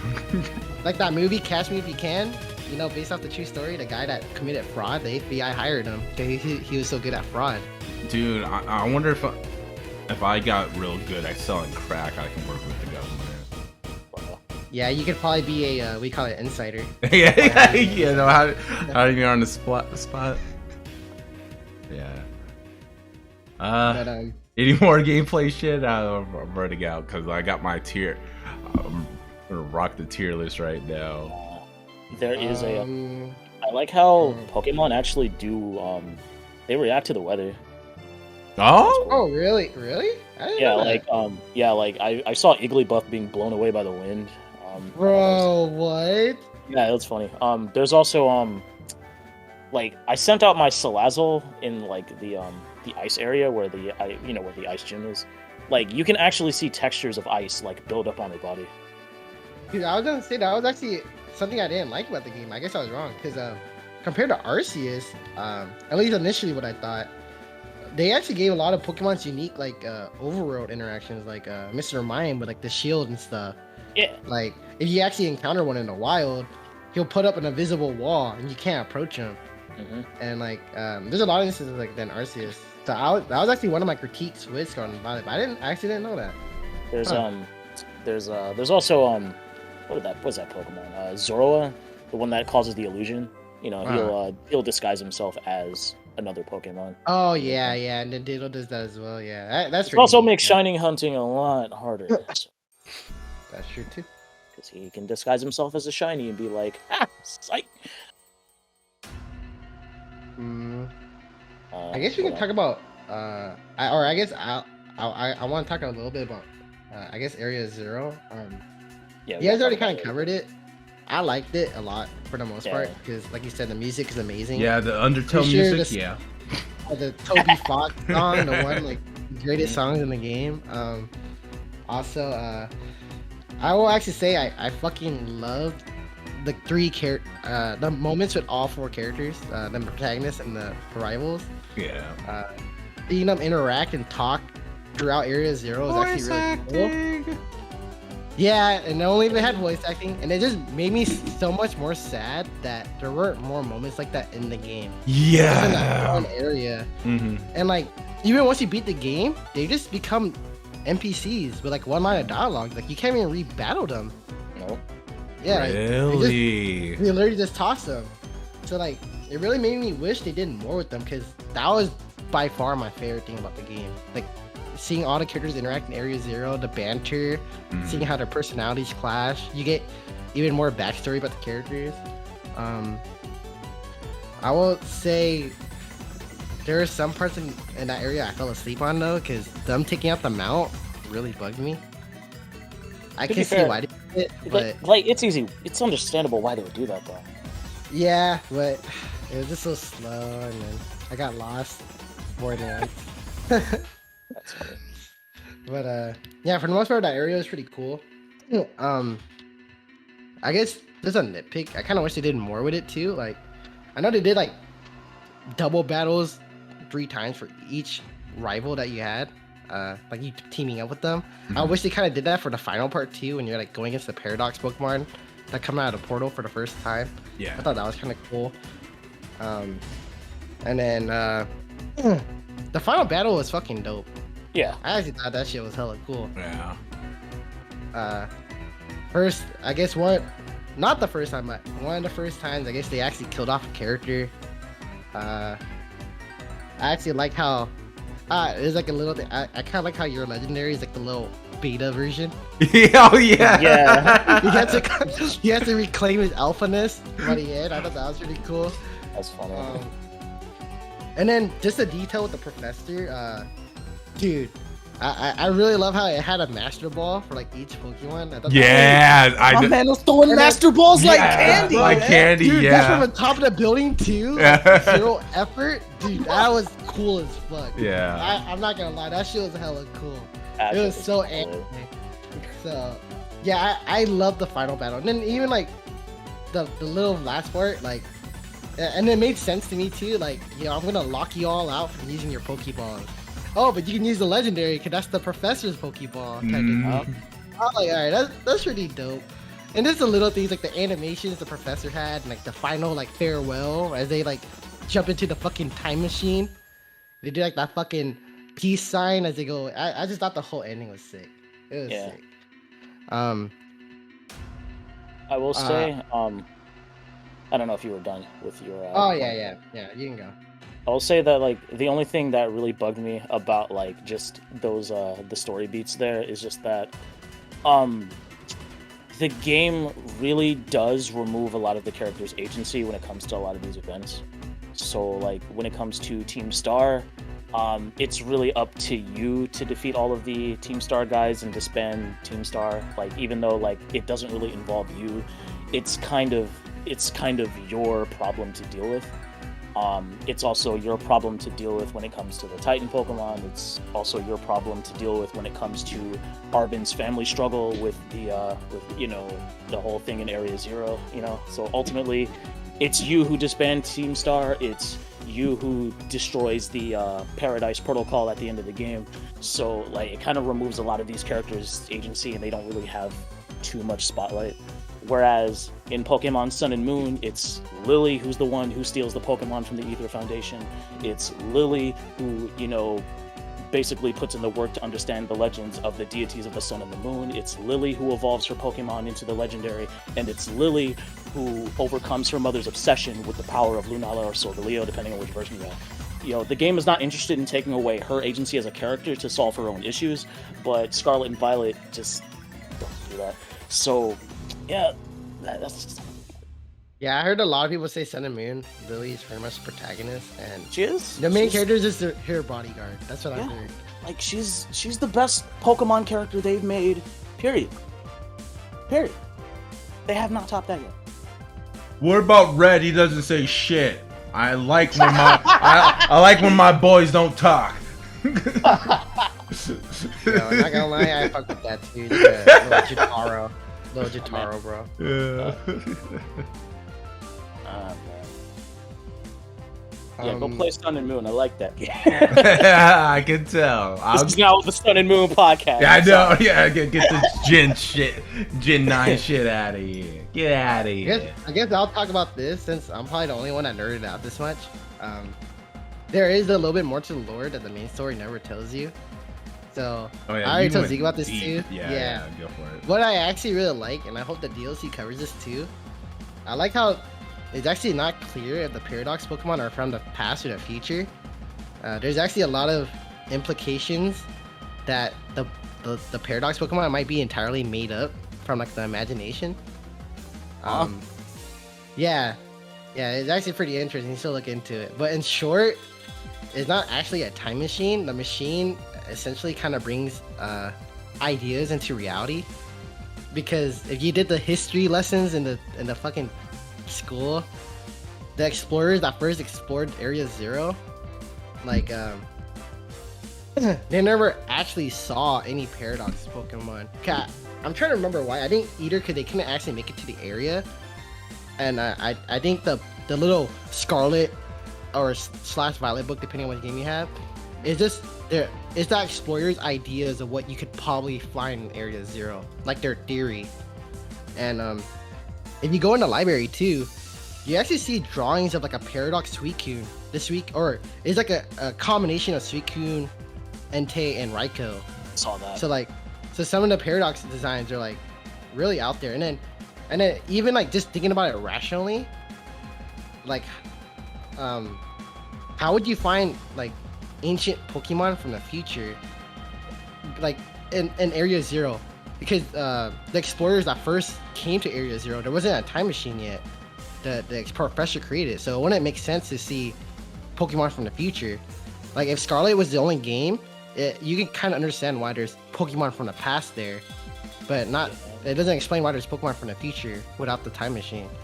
So yeah, there's actually a lot of like little hidden lore tidbits that you kind of have to look for you entirely have to look for yourself. I watched a lot of videos on it just because I found it pretty interesting. I hope the DLC covers it more, because I think the game has a lot of cool story implications. And then there's even theories that the game connects to Gen 6. Yeah, because Mega Evolution and all that. Yeah, and some people are assuming that Kalos and Paldea are actually right next to each other. There's even Spain theories. and France next to each other. Yeah. And then I haven't beaten Gen 6 yet, but I heard like in Gen 6 there was like a fucking war. Yes. And like there's like a giant cannon that shot. Yes. Yeah, and apparently that same cannon might have been the one that created the hole that's Area Zero. The fuck? Yeah. But there's theories that disprove that too, so that's probably not true. But was it? Cause there's a guy in cause you beat it, right, Will? Yep. Gen 6. There's a guy named AZ, right, with a Floette. Yep. If you notice in Area Zero, there's only Floettes in there, like not the evolved form. There's only Floettes. So that would explain why AZ had Floette only. So like, there's a lot of connections between Gen 6 and Gen 9 as well. So it doesn't really explain why Az's Floette is the black one. Yeah, that's why like the black one. I'm interested. Well, it has a black to flower. See them explore it more. I really hope Game Freak does more with it, but knowing Game Freak, they might not even ever touch it again. Other than that, I thought the lore for the game is pretty cool. Besides that, I kind of just want to talk about the Ruinous Quartet a bit. Dude, I fucking love them. They're probably my favorite like legendary group. I think they're cool as fuck. They're like 4 Horsemen of Apocalypse. I'm kind of mixed on them. I like, okay, even if you don't like their designs, dude, that fucking theme song is so fucking. The theme song goes hard. I'm not gonna lie. That theme song kind of crazy. Hella good, bro. Dude, when I got in a battle with them, oh my god. Yeah, I totally listened to that shit. that shit was hype. I'll listen to it later. I'd like to think that I'm decent with Pokemon names. I just don't remember the Ruinous Quartet's names because they're all Chinese. And I only know. Whoa, China #1. Will, come on, you've been in my Discord this long. I mean, there's like Chi Yu, Wo Chen, Chen Pao, and something else. I don't know. Yeah, Chen Pao, Snow Leopard. Yeah, see, I'm not racist. That's the one I like. The goldfish. That's my favorite one. Ting Fu is the bull with the cup, and then I forgot the snail. I forgot the one. Yeah, I actually kind of like the lore between them too. There's this Chinese merchant came to like the Paldean king, and he got greedy, and they turned into like they turned into Pokemon because of like his greed or something. Yeah. So I thought that was pretty cool too. But yeah, that's probably the last thing I have to say in terms of the lore. Okay. Wow, we're making good on time. You guys want to talk about the anything else on your guys' list before we talk about the good old Pokemon design? Oh boy. Yeah, this is the one I've been waiting for all Oh god. Yeah, I'm ready for the Pokemon design. Yeah, I'm ready. Alright, well, show me your, post it in the chat in here, and I'll go ahead. Do you have your list, Steve? Should I put in the RPG hate chat you got here? Oh, did he actually change the name to it? Yes, he My did. list Let's is go. My list is done, but Okay. I'm making small adjustments, so maybe we can let Will talk first. Okay. Okay. Yeah, Well, so I guess I post mean- it in the RPG. Oh wait. Yeah, here's fine. That's fine. I'll just put it there. I mean, there's, like I said, there's not a lot of Pokemon designs that I really vibe with this gen. It's also part of the reason why I didn't really buy Sword and Shield, because I didn't really like the designs there. Plus, I mean, I heard the story really went back on what they did in Sun and Moon, so like, immediately I'm like, I don't think I'm gonna like this game, so I just skipped out on that. I also skipped out on Brilliant Diamond and Shining Pearl. I was hoping for a remake of Pokemon Platinum, you know what I'm saying? But we didn't get that. But yeah, well,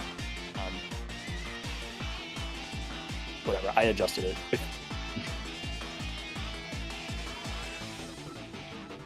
Slightly. Oh dang! I didn't even put the. Oh no, I did. Okay, never mind. Oh.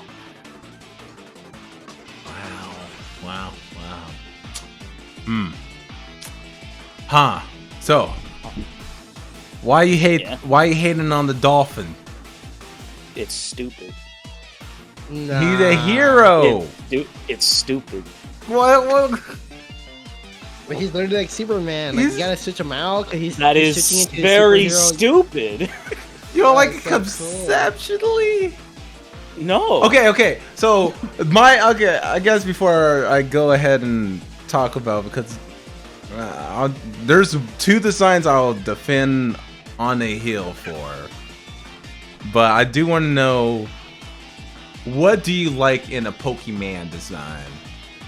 Well, if I had to put like a broad blanket over like which generation I think had the best art design in terms of Pokemon, I'd probably lean more towards Gen 3. The reason being is that Gen 3 largely had a lot of designs that felt like they were extensions of the world itself. And the designs were more sharper, they were more rigid, and ultimately they were more memorable as a result. And for example, a lot of the Elite Four members had a lot of really good designs, you know, like that's part of what made the Elite Four so memorable in my mind, because like, you know, the Elite Four had like really strong, like heavy hitting Pokemon back in Gen 3. We had, you know, Walrein, Glalie, had Bayonet, had Dusclops, Salamence, Flygon, Metagross, Cradily, you know what I'm saying? Like, just there's so many I could just point out. They're just sick designs. Like every design in Gen 3 is a banger. You had legendary Pokemon like fucking Groudon, who's a goddamn demon. You had Deoxys, you had Kyogre, you had Rayquaza, like you had Latios. I'm like, yo, Gen 3 has badass artwork. What the fuck? You know what I'm saying? Like, it's like a lot of it is memorable because like a lot of it feels like an extension of the world. And my problem with Gen 9 and its design is that these Pokemon feel more manufactured, they feel more processed. These Pokemon feel like they are designed to be merchandise first, creature second. Do you understand what I'm getting at? So I get Persona you. 4, okay. Like the Pokemon aren't meant to really expand on the world. Like they're purely made just for merchandising. Yeah, and that's why I don't like Superhero Dolphin. Why don't you just have it turn into a cool, sharp-looking killer whale or something? Why does it have to be Superhero Dolphin? I don't just be creative with it. Man, you think dolphins are like fucked up creatures? Well, like, just it's Pokemon. These things are gonna be battling anyway. But so like, do something cool. Like, why can't we have like a cool Loch Ness monster Pokemon? You know, like, why can't we have got like Godzilla? Well, Excalibur, but like and let me give you another example, right? Like my personal favorite Pokemon, right, is Bulbasaur. I know, I'm a Gen 1. Kill me. No, the reason why I like Bulbasaur but go on. I like Bulbasaur, right? But like the thing is that Bulbasaur is cute, but its main design point is not to just be cute, right? Like it has like the bulb on its back. You know, there's enough in the design to let you know that this Pokemon has a habitat somewhere in the world, and its evolutionary line feels natural, and it shows like an actual aging process that feels organic and makes a lot of sense.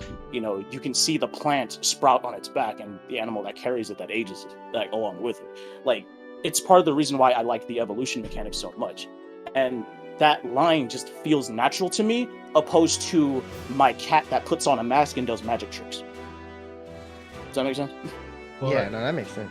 So like, it got Spanish design. But to And, be like- fair, if we're comparing just like I'm just thinking about Gen 3 starters compared to Gen 9 starters, I feel like it's the same. Like, I don't mean, know, man. I think they Blaziken is looked at. Listen, I think they Blaziken is looked just at a the standard duck and bird. they were like, "Yo, what if we took Blaziken and made it gay?" hey, that's stereotyping. Listen, man. Listen.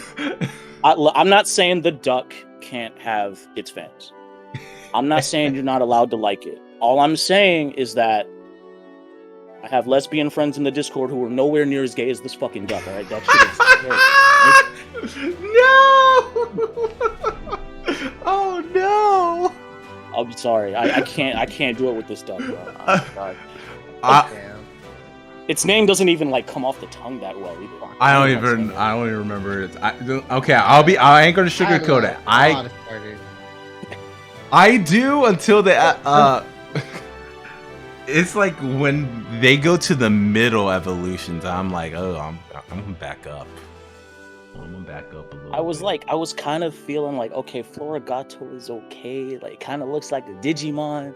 And I was like, all right, I could deal with this. Got the little yo-yo for no fucking reason. All right, whatever. And then it just turns into like someone's fursuit from Game Freak. Like, oh, that's what we're into. Okay. That's cool. But yeah, to be honest, I should have went your approach because there's so many Pokemons. I'm still doing my list.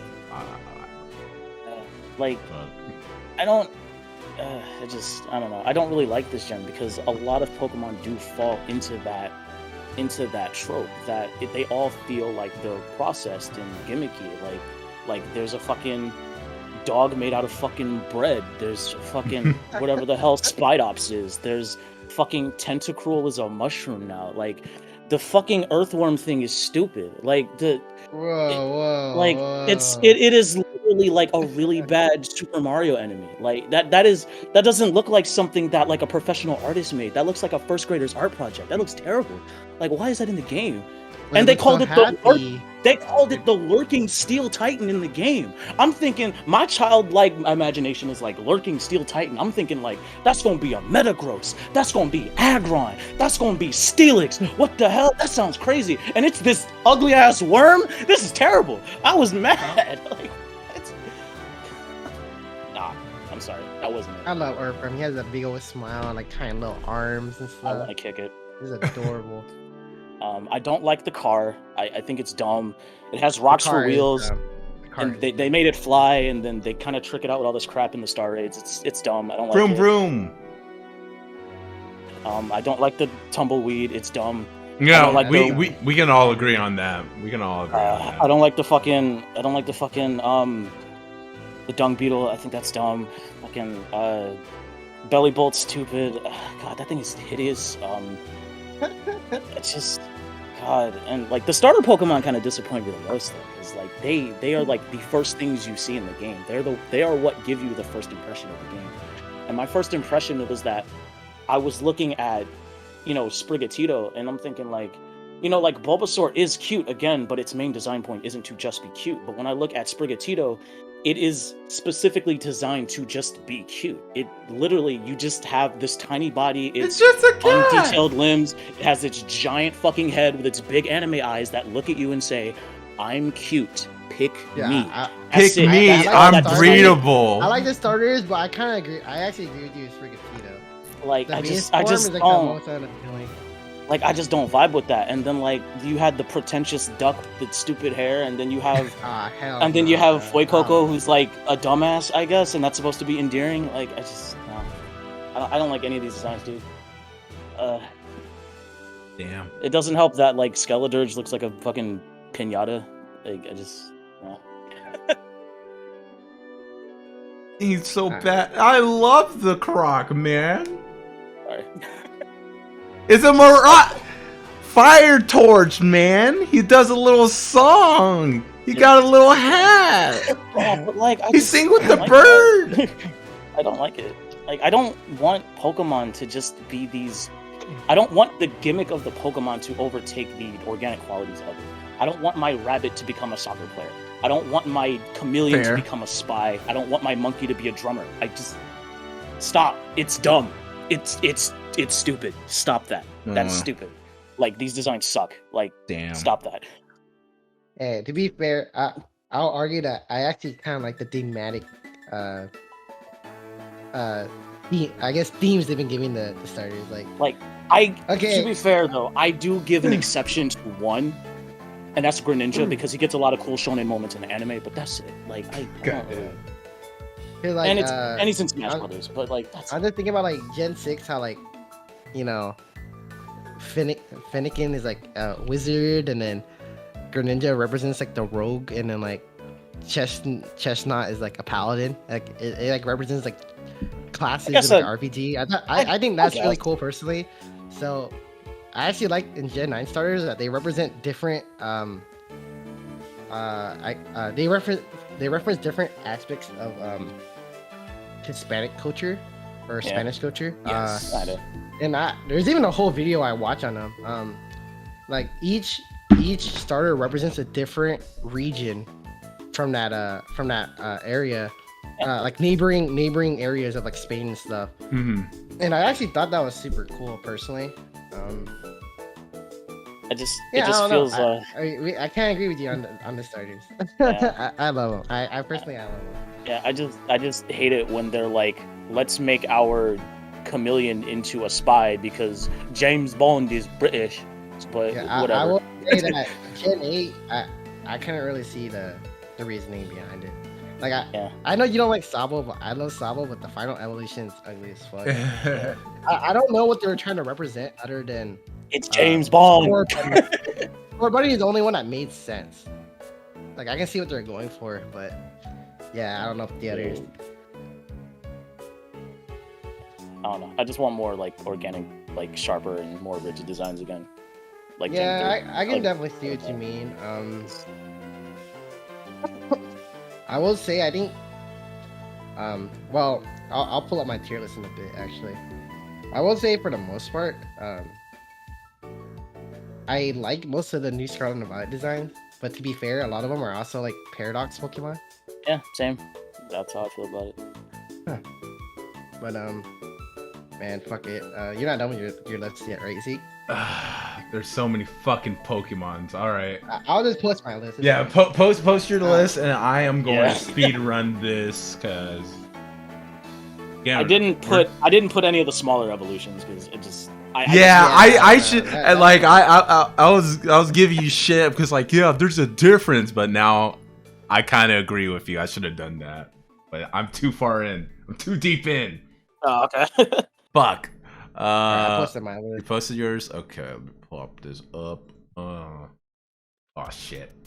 God. Streaming's hard. God damn it. Okay. Wait. Boom. Oh, what? Why does yours look so low quality? I don't know. Huh? Like the resolution is so different. Maybe I can get the original. It don't matter. It's okay. Alright. We can see the silhouette, but yeah.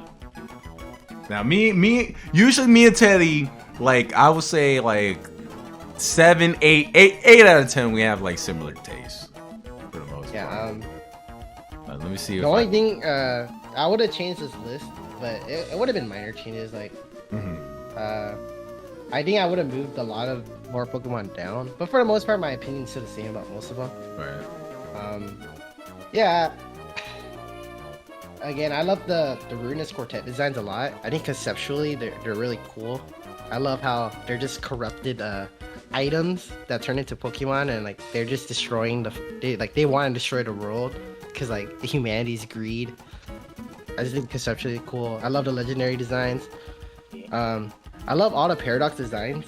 I think my only issue with the Paradox designs is particularly Violet.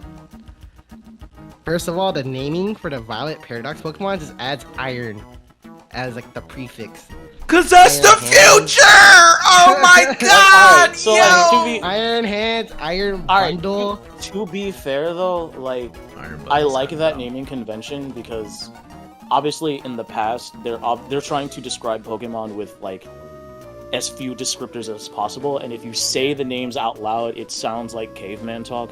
But everything in the future is more organized, refined, perfected. You know, they all have code names: Iron Hands, Iron Thorns, Iron Valiant. You know what I mean? Like, it's the future. Just, I like that convention. That's me. I do like the code names too. It's just compared to Scarlet Paradox, compared to the Violet Paradox, like you got Scarlet, you got Slitherwing, and like you got Screamtail. But Violet is just iron everything. Just, damn, how the fuck do we describe this? Iron. Oh well, he has big hands. We'll just call him Iron Hands. Like, I don't know. They could have been a little bit more creative. And then in terms of actual design wise too, with the Violet Paradox, like personally, I love Iron Bundle and Iron Tyranitar. Iron Thorns. I think I'm just kind of biased because I just like those Pokemon overall. Yeah. But I feel like some of them are just kind of lazy. Like Really? Like, well, like the Iron Hydreigon is. It literally doesn't look that much different to me. Yeah, that's right. That's why I put it in the B tier. And Iron Hands too, like I kind of like how the hands are like floating, like magnetic hands, but for the most part, it just looks like him. And I'm kind of hypocritical because I put Iron Bundle there, but man, he looks cool as fuck. And I like his animations too. Yeah, I like Iron Hands though. It's whatever. I like Hariyama. I used him a lot back in the day. So. Yeah, I like Hariyama too. Yeah. The Scarlet Paradox Pokemon though, for the most part, I fucking love them, dude. Like, dude, I put fucking Slitherwings on S tier. Dude, he's so adorable. Like, he can't fly yet, so he walks on his tiny little stub feet. What? He can't fly. No, he does fly. Slitherwing? Really? Oh, I thought you were talking about Flutter. Yeah. My bad. Oh yeah. No, not flying right now. Yeah, so Slitherwing, it's just so adorable, and like he's bug fighting. So it's he has like tiny little stub arms, like he's gonna fight you with them. Yeah, he has like he's more of a he looks more like Larvesta than Volcarona, if anything. Yeah, I can actually really see that, and I'm already pretty biased because I love Volcarona. He's one of my favorite Pokemon of all time. So. Oh yeah. When I saw Slitherwing and Iron Moth, I was like sold. I already know Zeke will want to talk about it, but Tinkaton is like legit. Like, I think one of the best designs Pokemon has produced, in my opinion. I don't know. I think Tinkaton to produce to. No, like I just think Tinkaton looks like a Kirby enemy. I was just like, whatever. Yeah, I can agree. What's wrong with Kirby? There's nothing wrong with that for me, though. There's nothing wrong with that. Like, dude, it's just so fucking adorable. Yeah, because like for me, like, it's hard because it's hard to explain what I like in my Pokemons because I'm a big sucker for cute shit and I'm a sucker for badass shit. And I feel like, oh, this cute little gremlin got a big ass fucking hammer. Monster Hunter. Exactly what it is. She's monster hunting. The hammer is literally like twice her size. Yeah. And dude, her lore is her Pokédex so is sick. So metal. No pun intended. Like, yeah. Dude, literally, not even her final form. In her first stage evolution, she's hunting down Bisharps and Pawniards. Like, it's not like just to make her hammer, dude. That's so cool. And then in her final stage, she's like, oh, fucking Corviknight, dude, fuck him. She just hates him for no reason. No reason. Fuck Corviknight. And then when you look at Corviknight's Pokédex entry, it says, oh, he was a taxi Pokemon in Gen 8, but he can't be a taxi Pokemon in Gen 9 because he has natural predators in Paldea. Yeah, that makes and that natural sense. predator being Tinkaton, so. And like, yeah, Tinkaton's fucking great. And then just talking about the Pokemon overall, like, still fairy typing, pretty godlike. You know, the Pokemon itself is not that great. Fucking, I love its signature move, Gigaton Hammer. Shit hits hard. I swear someone will make her work, man. The fucking Fairy Steel is OP. Just that Fairy Steel. I mean, to be fair, Fairy Steel has been done before. The legendaries. Yeah. Sword Dog has been done already. What? So, yeah, I love Tinkaton. They shouldn't pop. I wish he was the best character. I mean, Pokemon.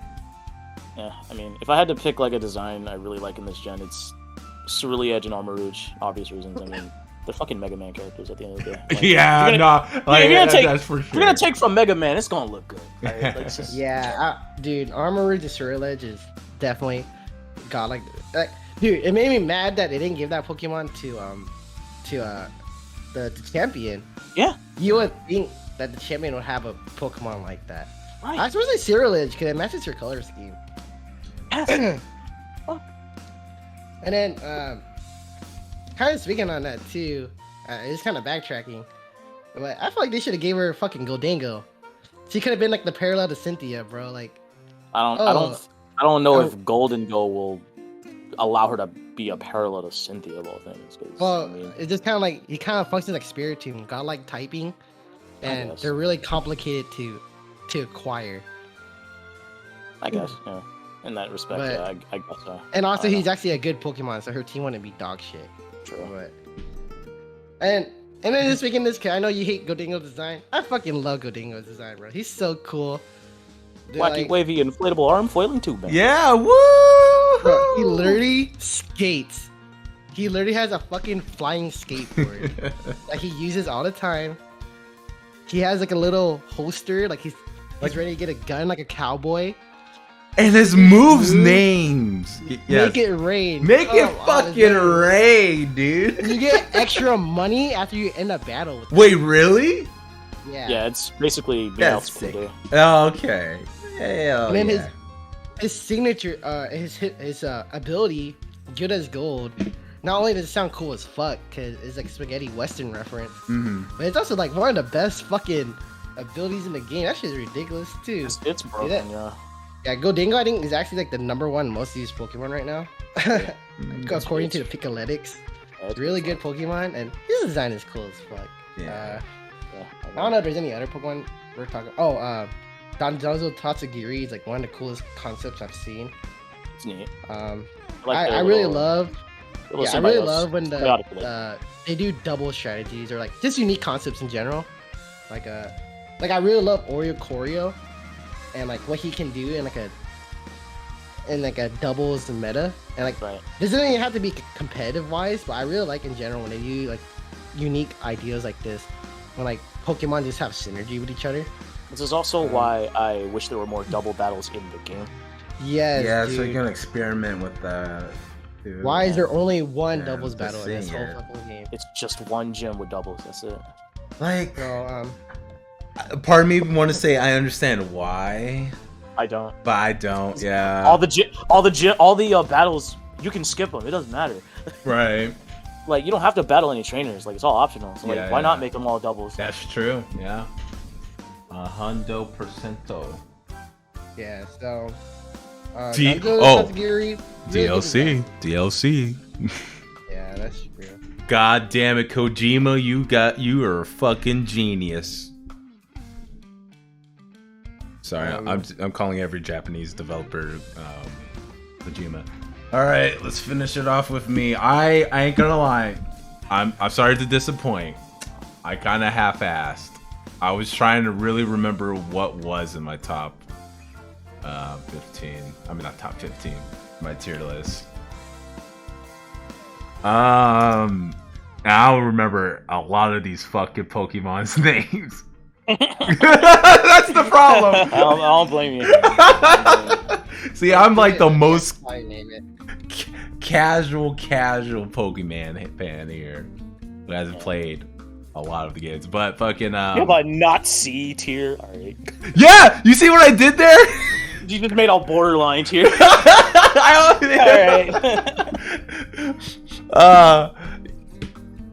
I fuck, the little pepper guy that's fire and grass. I thought that was cool, but not great. First fire and grass type, and it looks like It looks pretty bad, but I kind of like that. Like, oh, it's pepper.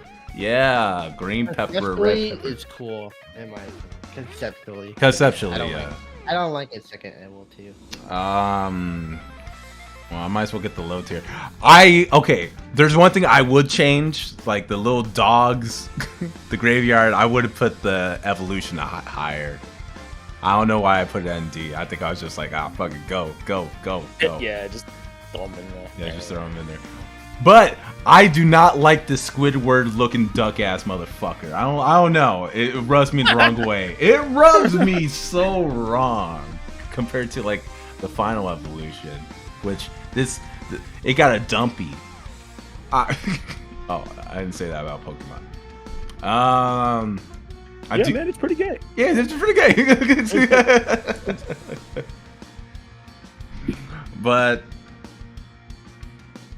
yeah, I got not much to say, to be honest. I feel like if there's one big change I would change is Flamingo should be S tiered, like the best looking Pokemon of all time. Yeah. Fuck yeah. And it's reflective in its ability too, because you know flamingos do that shit in real life. What do they do? Kick. And steal shit. Kick and steal shit. That's all I got. What the fuck, dude? You didn't expect that, eh? No, I didn't. Do flamingos really steal shit? I don't fucking know. No, it doesn't. I was just like, I I'm sitting here thinking, like, does he know his ability? And he just said the most. Yeah, I don't understand. I like its hidden ability. His hidden ability is really cool. I think it's a signature, right? Co-star. It copies all the stat buffs of your teammate. I thought that was cool. Yeah, stealing shit. Kick shit, steal shit. I was really thinking hard. I will say the regional variants this time are not that great. But I mean, I like Annihilate. I like yeah, we can talk about that. I do like Annihilate, right? I do like the oh, what is that other one? Like looking at the list. King Gambit? Yeah, King Gambit. I like King Gambit, and I like Annihilate, and I like. There's another one. What about the Whooper? What you don't like about the Whooper?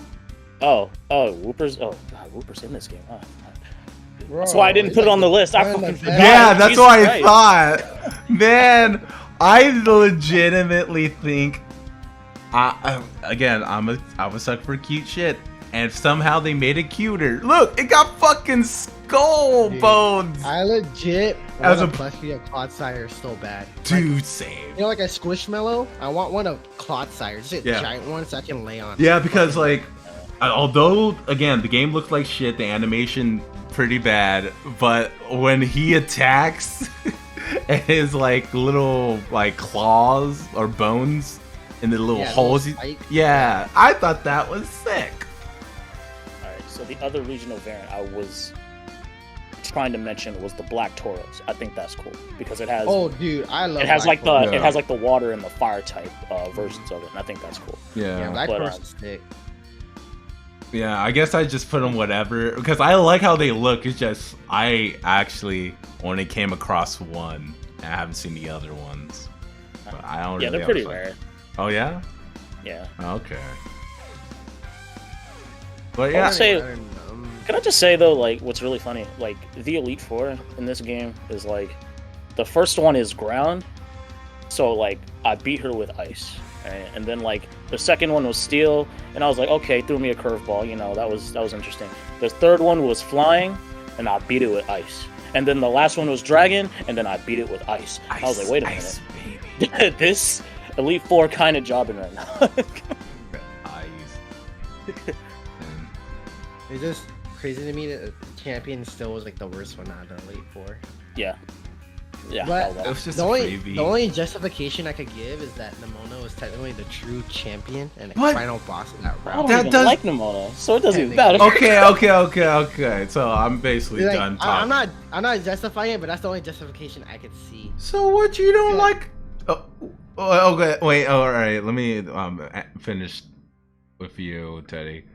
No, that's still no justification, though. Mainly because why would the quote-unquote champion or the last of the fucking Elite Four, the one after, why would she be weaker than the actual Elite Four? That don't make no sense. Yeah, that don't make sense. That's dumb. Hey, I don't know what you're doing. I remember she even said like, yeah, when Nemona fought me, she was holding back. So Yeah. maybe she already in universe. She actually is supposed to be ass. Wait, so like, how, like, I mean, we can briefly talk about because I'm basically done talking about my list. I ain't got much to say. I like Gen 8's, Gen 9's, designs, but any final comments on the post game, or it's not even worth fucking mentioning? It's not. It's not really. Yeah. It's that. Wow. It's not. Yeah, I know you talked about it before, but yeah, all right. That's disappointing. I mean, yeah. Damn, I mean, unless Teddy has something, I don't know. No, I don't. I don't know. Damn. But yeah, I don't like the designs this time. That's Like, no, that's totally fine. Yeah. Any final thoughts on the game? I'll say I'll give my final thoughts on the game and go ahead and give a rating to it. Like, I don't hate the game. I don't love it either, but it was a nice honeymoon phase because it got me excited playing Pokemon game, because this is the first Pokemon game where I actually like traded and do all that shit, because I was always behind a generation, and I didn't have the DS's, 3DS's. Hell, I haven't got a 3DS until I was in like college, like 8 years down the line or whatnot. But it was fun. I just wish Game Freak took elements of Arceus and actually know how to program. Don't be afraid to put more money into their games and to the developers, and make a great product. Get some good writers on it. Hell, it sounds like Sun and Moon did something well, Do that. I'm just rambling. Yeah, I had fun, but I am no way in hell I'm replaying it or doing that compared to like the other Pokemon games I played in the past.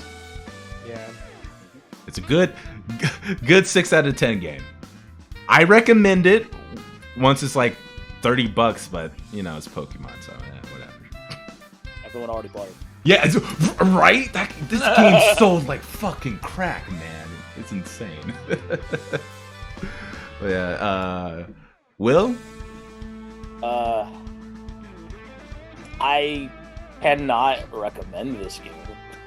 No, for sure. For being honest. I just feel like I suppose it is a step up design-wise from Sword and Shield, but I don't think being better than what the worst Pokemon game is a achievement, and it is far below the standard from what I expect from console RPGs nowadays, considering that I just got off of Xenoblade Chronicles 3. Like, to me, like, that is the standard for RPGs.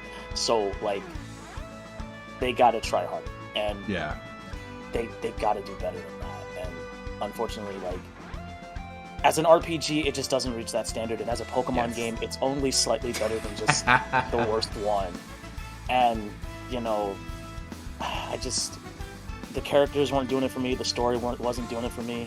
The game looks like crap. The Pokemon look worse. The gameplay is just kind of passable if it doesn't, if it works. I mean, I've had the game crash at least 5 to 6 times before I saw the end credits. I mean, it's hard to recommend this game. It really is. And, like, I don't know. They just got to do better. But, I mean, I don't know. I played it, and it's not cool. It's not it. Yeah. Oh, for sure. Yeah, my personal rating for the game is like a 5 out of 10, and honestly, I think that's being generous. Yeah. So I like Pokemon. I honestly think realistically, it's probably more like a 4 out of 10. I think when I think about like a standard, like, this game was $50, right? Not 60. No, it was 60. Oh, no, 60? fuck, yeah. That's why I always had a heart attack buying it, man. You know me.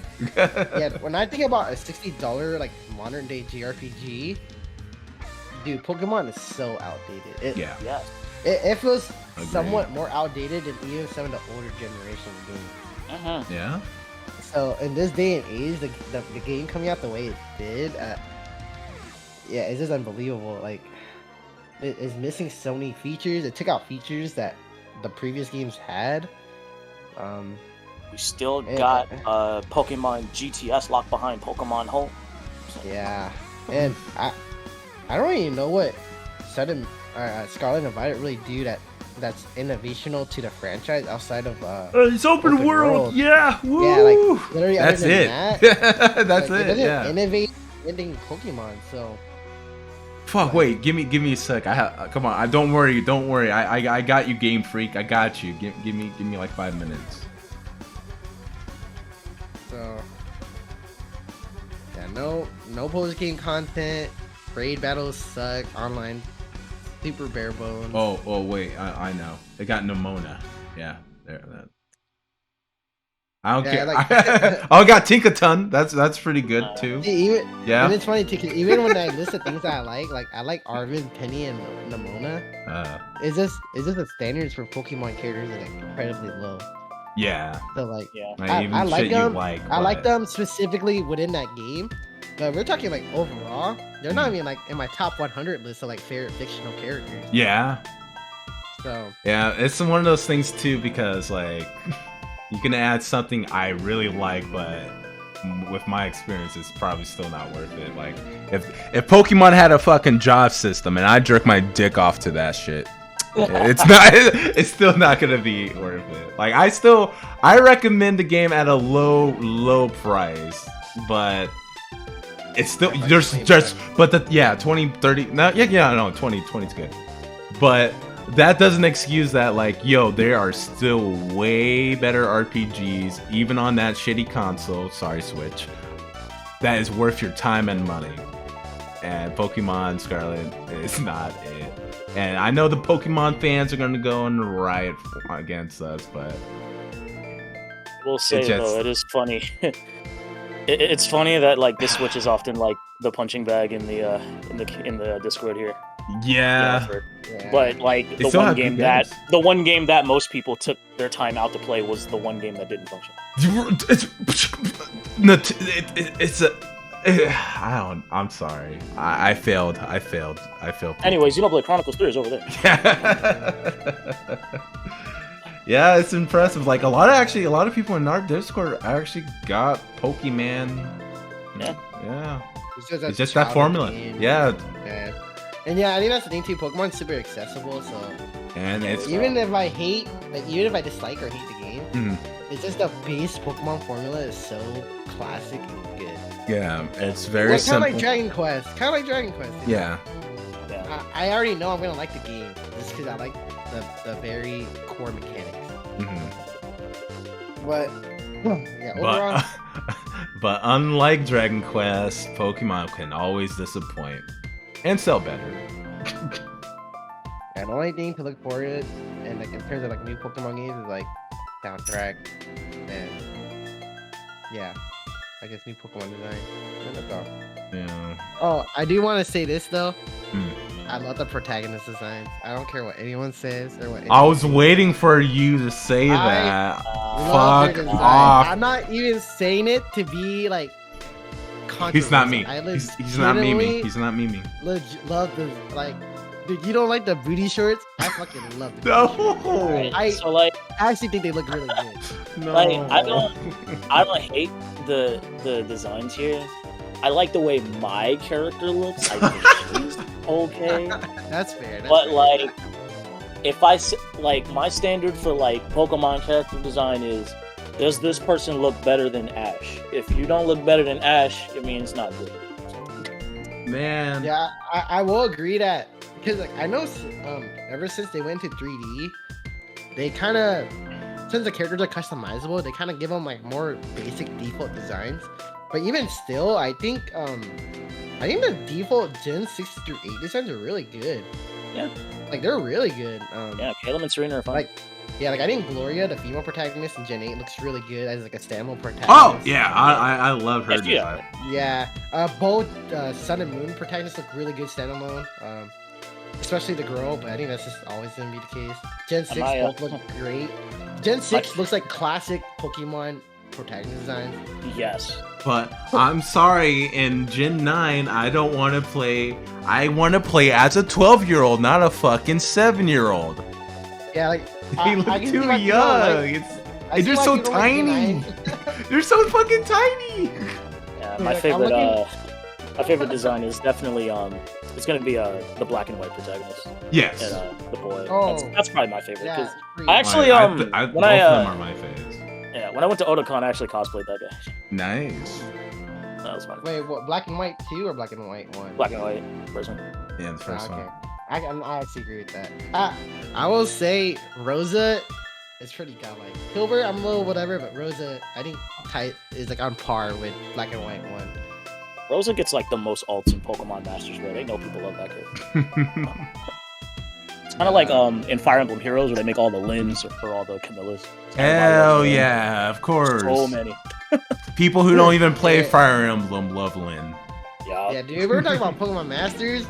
Dude, Lily gets hella love. Eden gets hella love. Eden gets hella love. Cynthia. Yes, sir. Dude, they're super popular. But yeah, okay. I see why people don't like the Gen 9 protagonist designs. I like looking at it right now. Legit, they look like Trainer Joey. You run into like Yo, that's They a do, perfect. right? Yes, that's a perfect example. Holy But shit. I just love it. I don't know why. It's just so Like they look annoying. like fucking. They look like Boy Scouts are gonna sell me cookies after Yeah. I spent $200 on fucking groceries, bro. Like, it's so. Yeah, I can't describe it. I just think the simplicity of their designs, like, it's definitely not one of the greatest designs, but I like it. I like it. Respect. So, yeah, I think that's the last thing I have to say about this. All right. Y'all Well, got a quick hot take to say before we close it. Okay. hot take from. Oh wait, you have a hot take or? No, does anyone else have a hot take before I drop mine? No, just go for it. Yeah, go for it. All right. Penny's theme sucks. I hate it. Oh, yo! I'm sorry. I hate that theme. It just sounds like noise. It's awful. Hey, this is Gen X or Gen Z music. You know, the dubstep and everything. I hate it. I hate it, man. You know what my hot take is? I hate Penny's little fucking. She looks dirty. I hate how the moment I saw her, the Zeke was right there with me. I was like, dude, I fucking hate this character. She looks so dirty. Like, Yeah. personality wise, she grew on me, but I still hate her fucking design. I couldn't even tell it was a girl at first. I thought it was my fucking, God. like a femboy. And then like I like the little Eevee backpack, but Yeah. it doesn't like match her outfit. Like there's like zero like synergy with her clothes. Like it's ugly. Yeah, I hate her design. She smells bad. She looked like Yeah, she she literally stank. looks like she smells bad. Yeah, and her fucking team is stupid as fuck. Like, It's just literally Eevees, man. They're They're a child composed her team. yeah, like- they're her Eevees. She calls them her VVs, don't you know? Yeah, that's Literally how she is. my only hot take. Oh, also, Scarlet's better than Violet.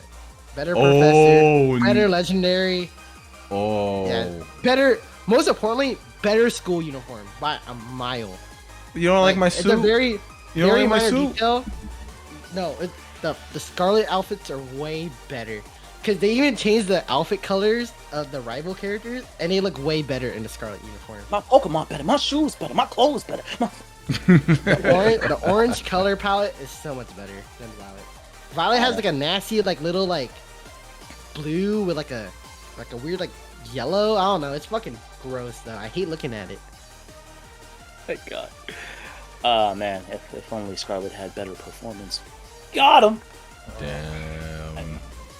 Right, okay. That is the last thing I have to say. Fuck. Yeah. I mean, all you guys said something. I got nothing. Pokemon's overrated. All right, that's There you controversial. go. Yeah, we did it. We did it. All right. Well, I just want to say thank you guys. Teddy, fuck you for taking this long, but thank you for popping up today. How's your voice feeling, man?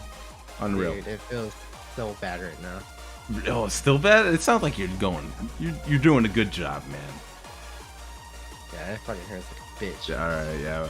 Well, it's a good thing that we didn't make this fucking 3 hours long, so this probably won't be pain to edit.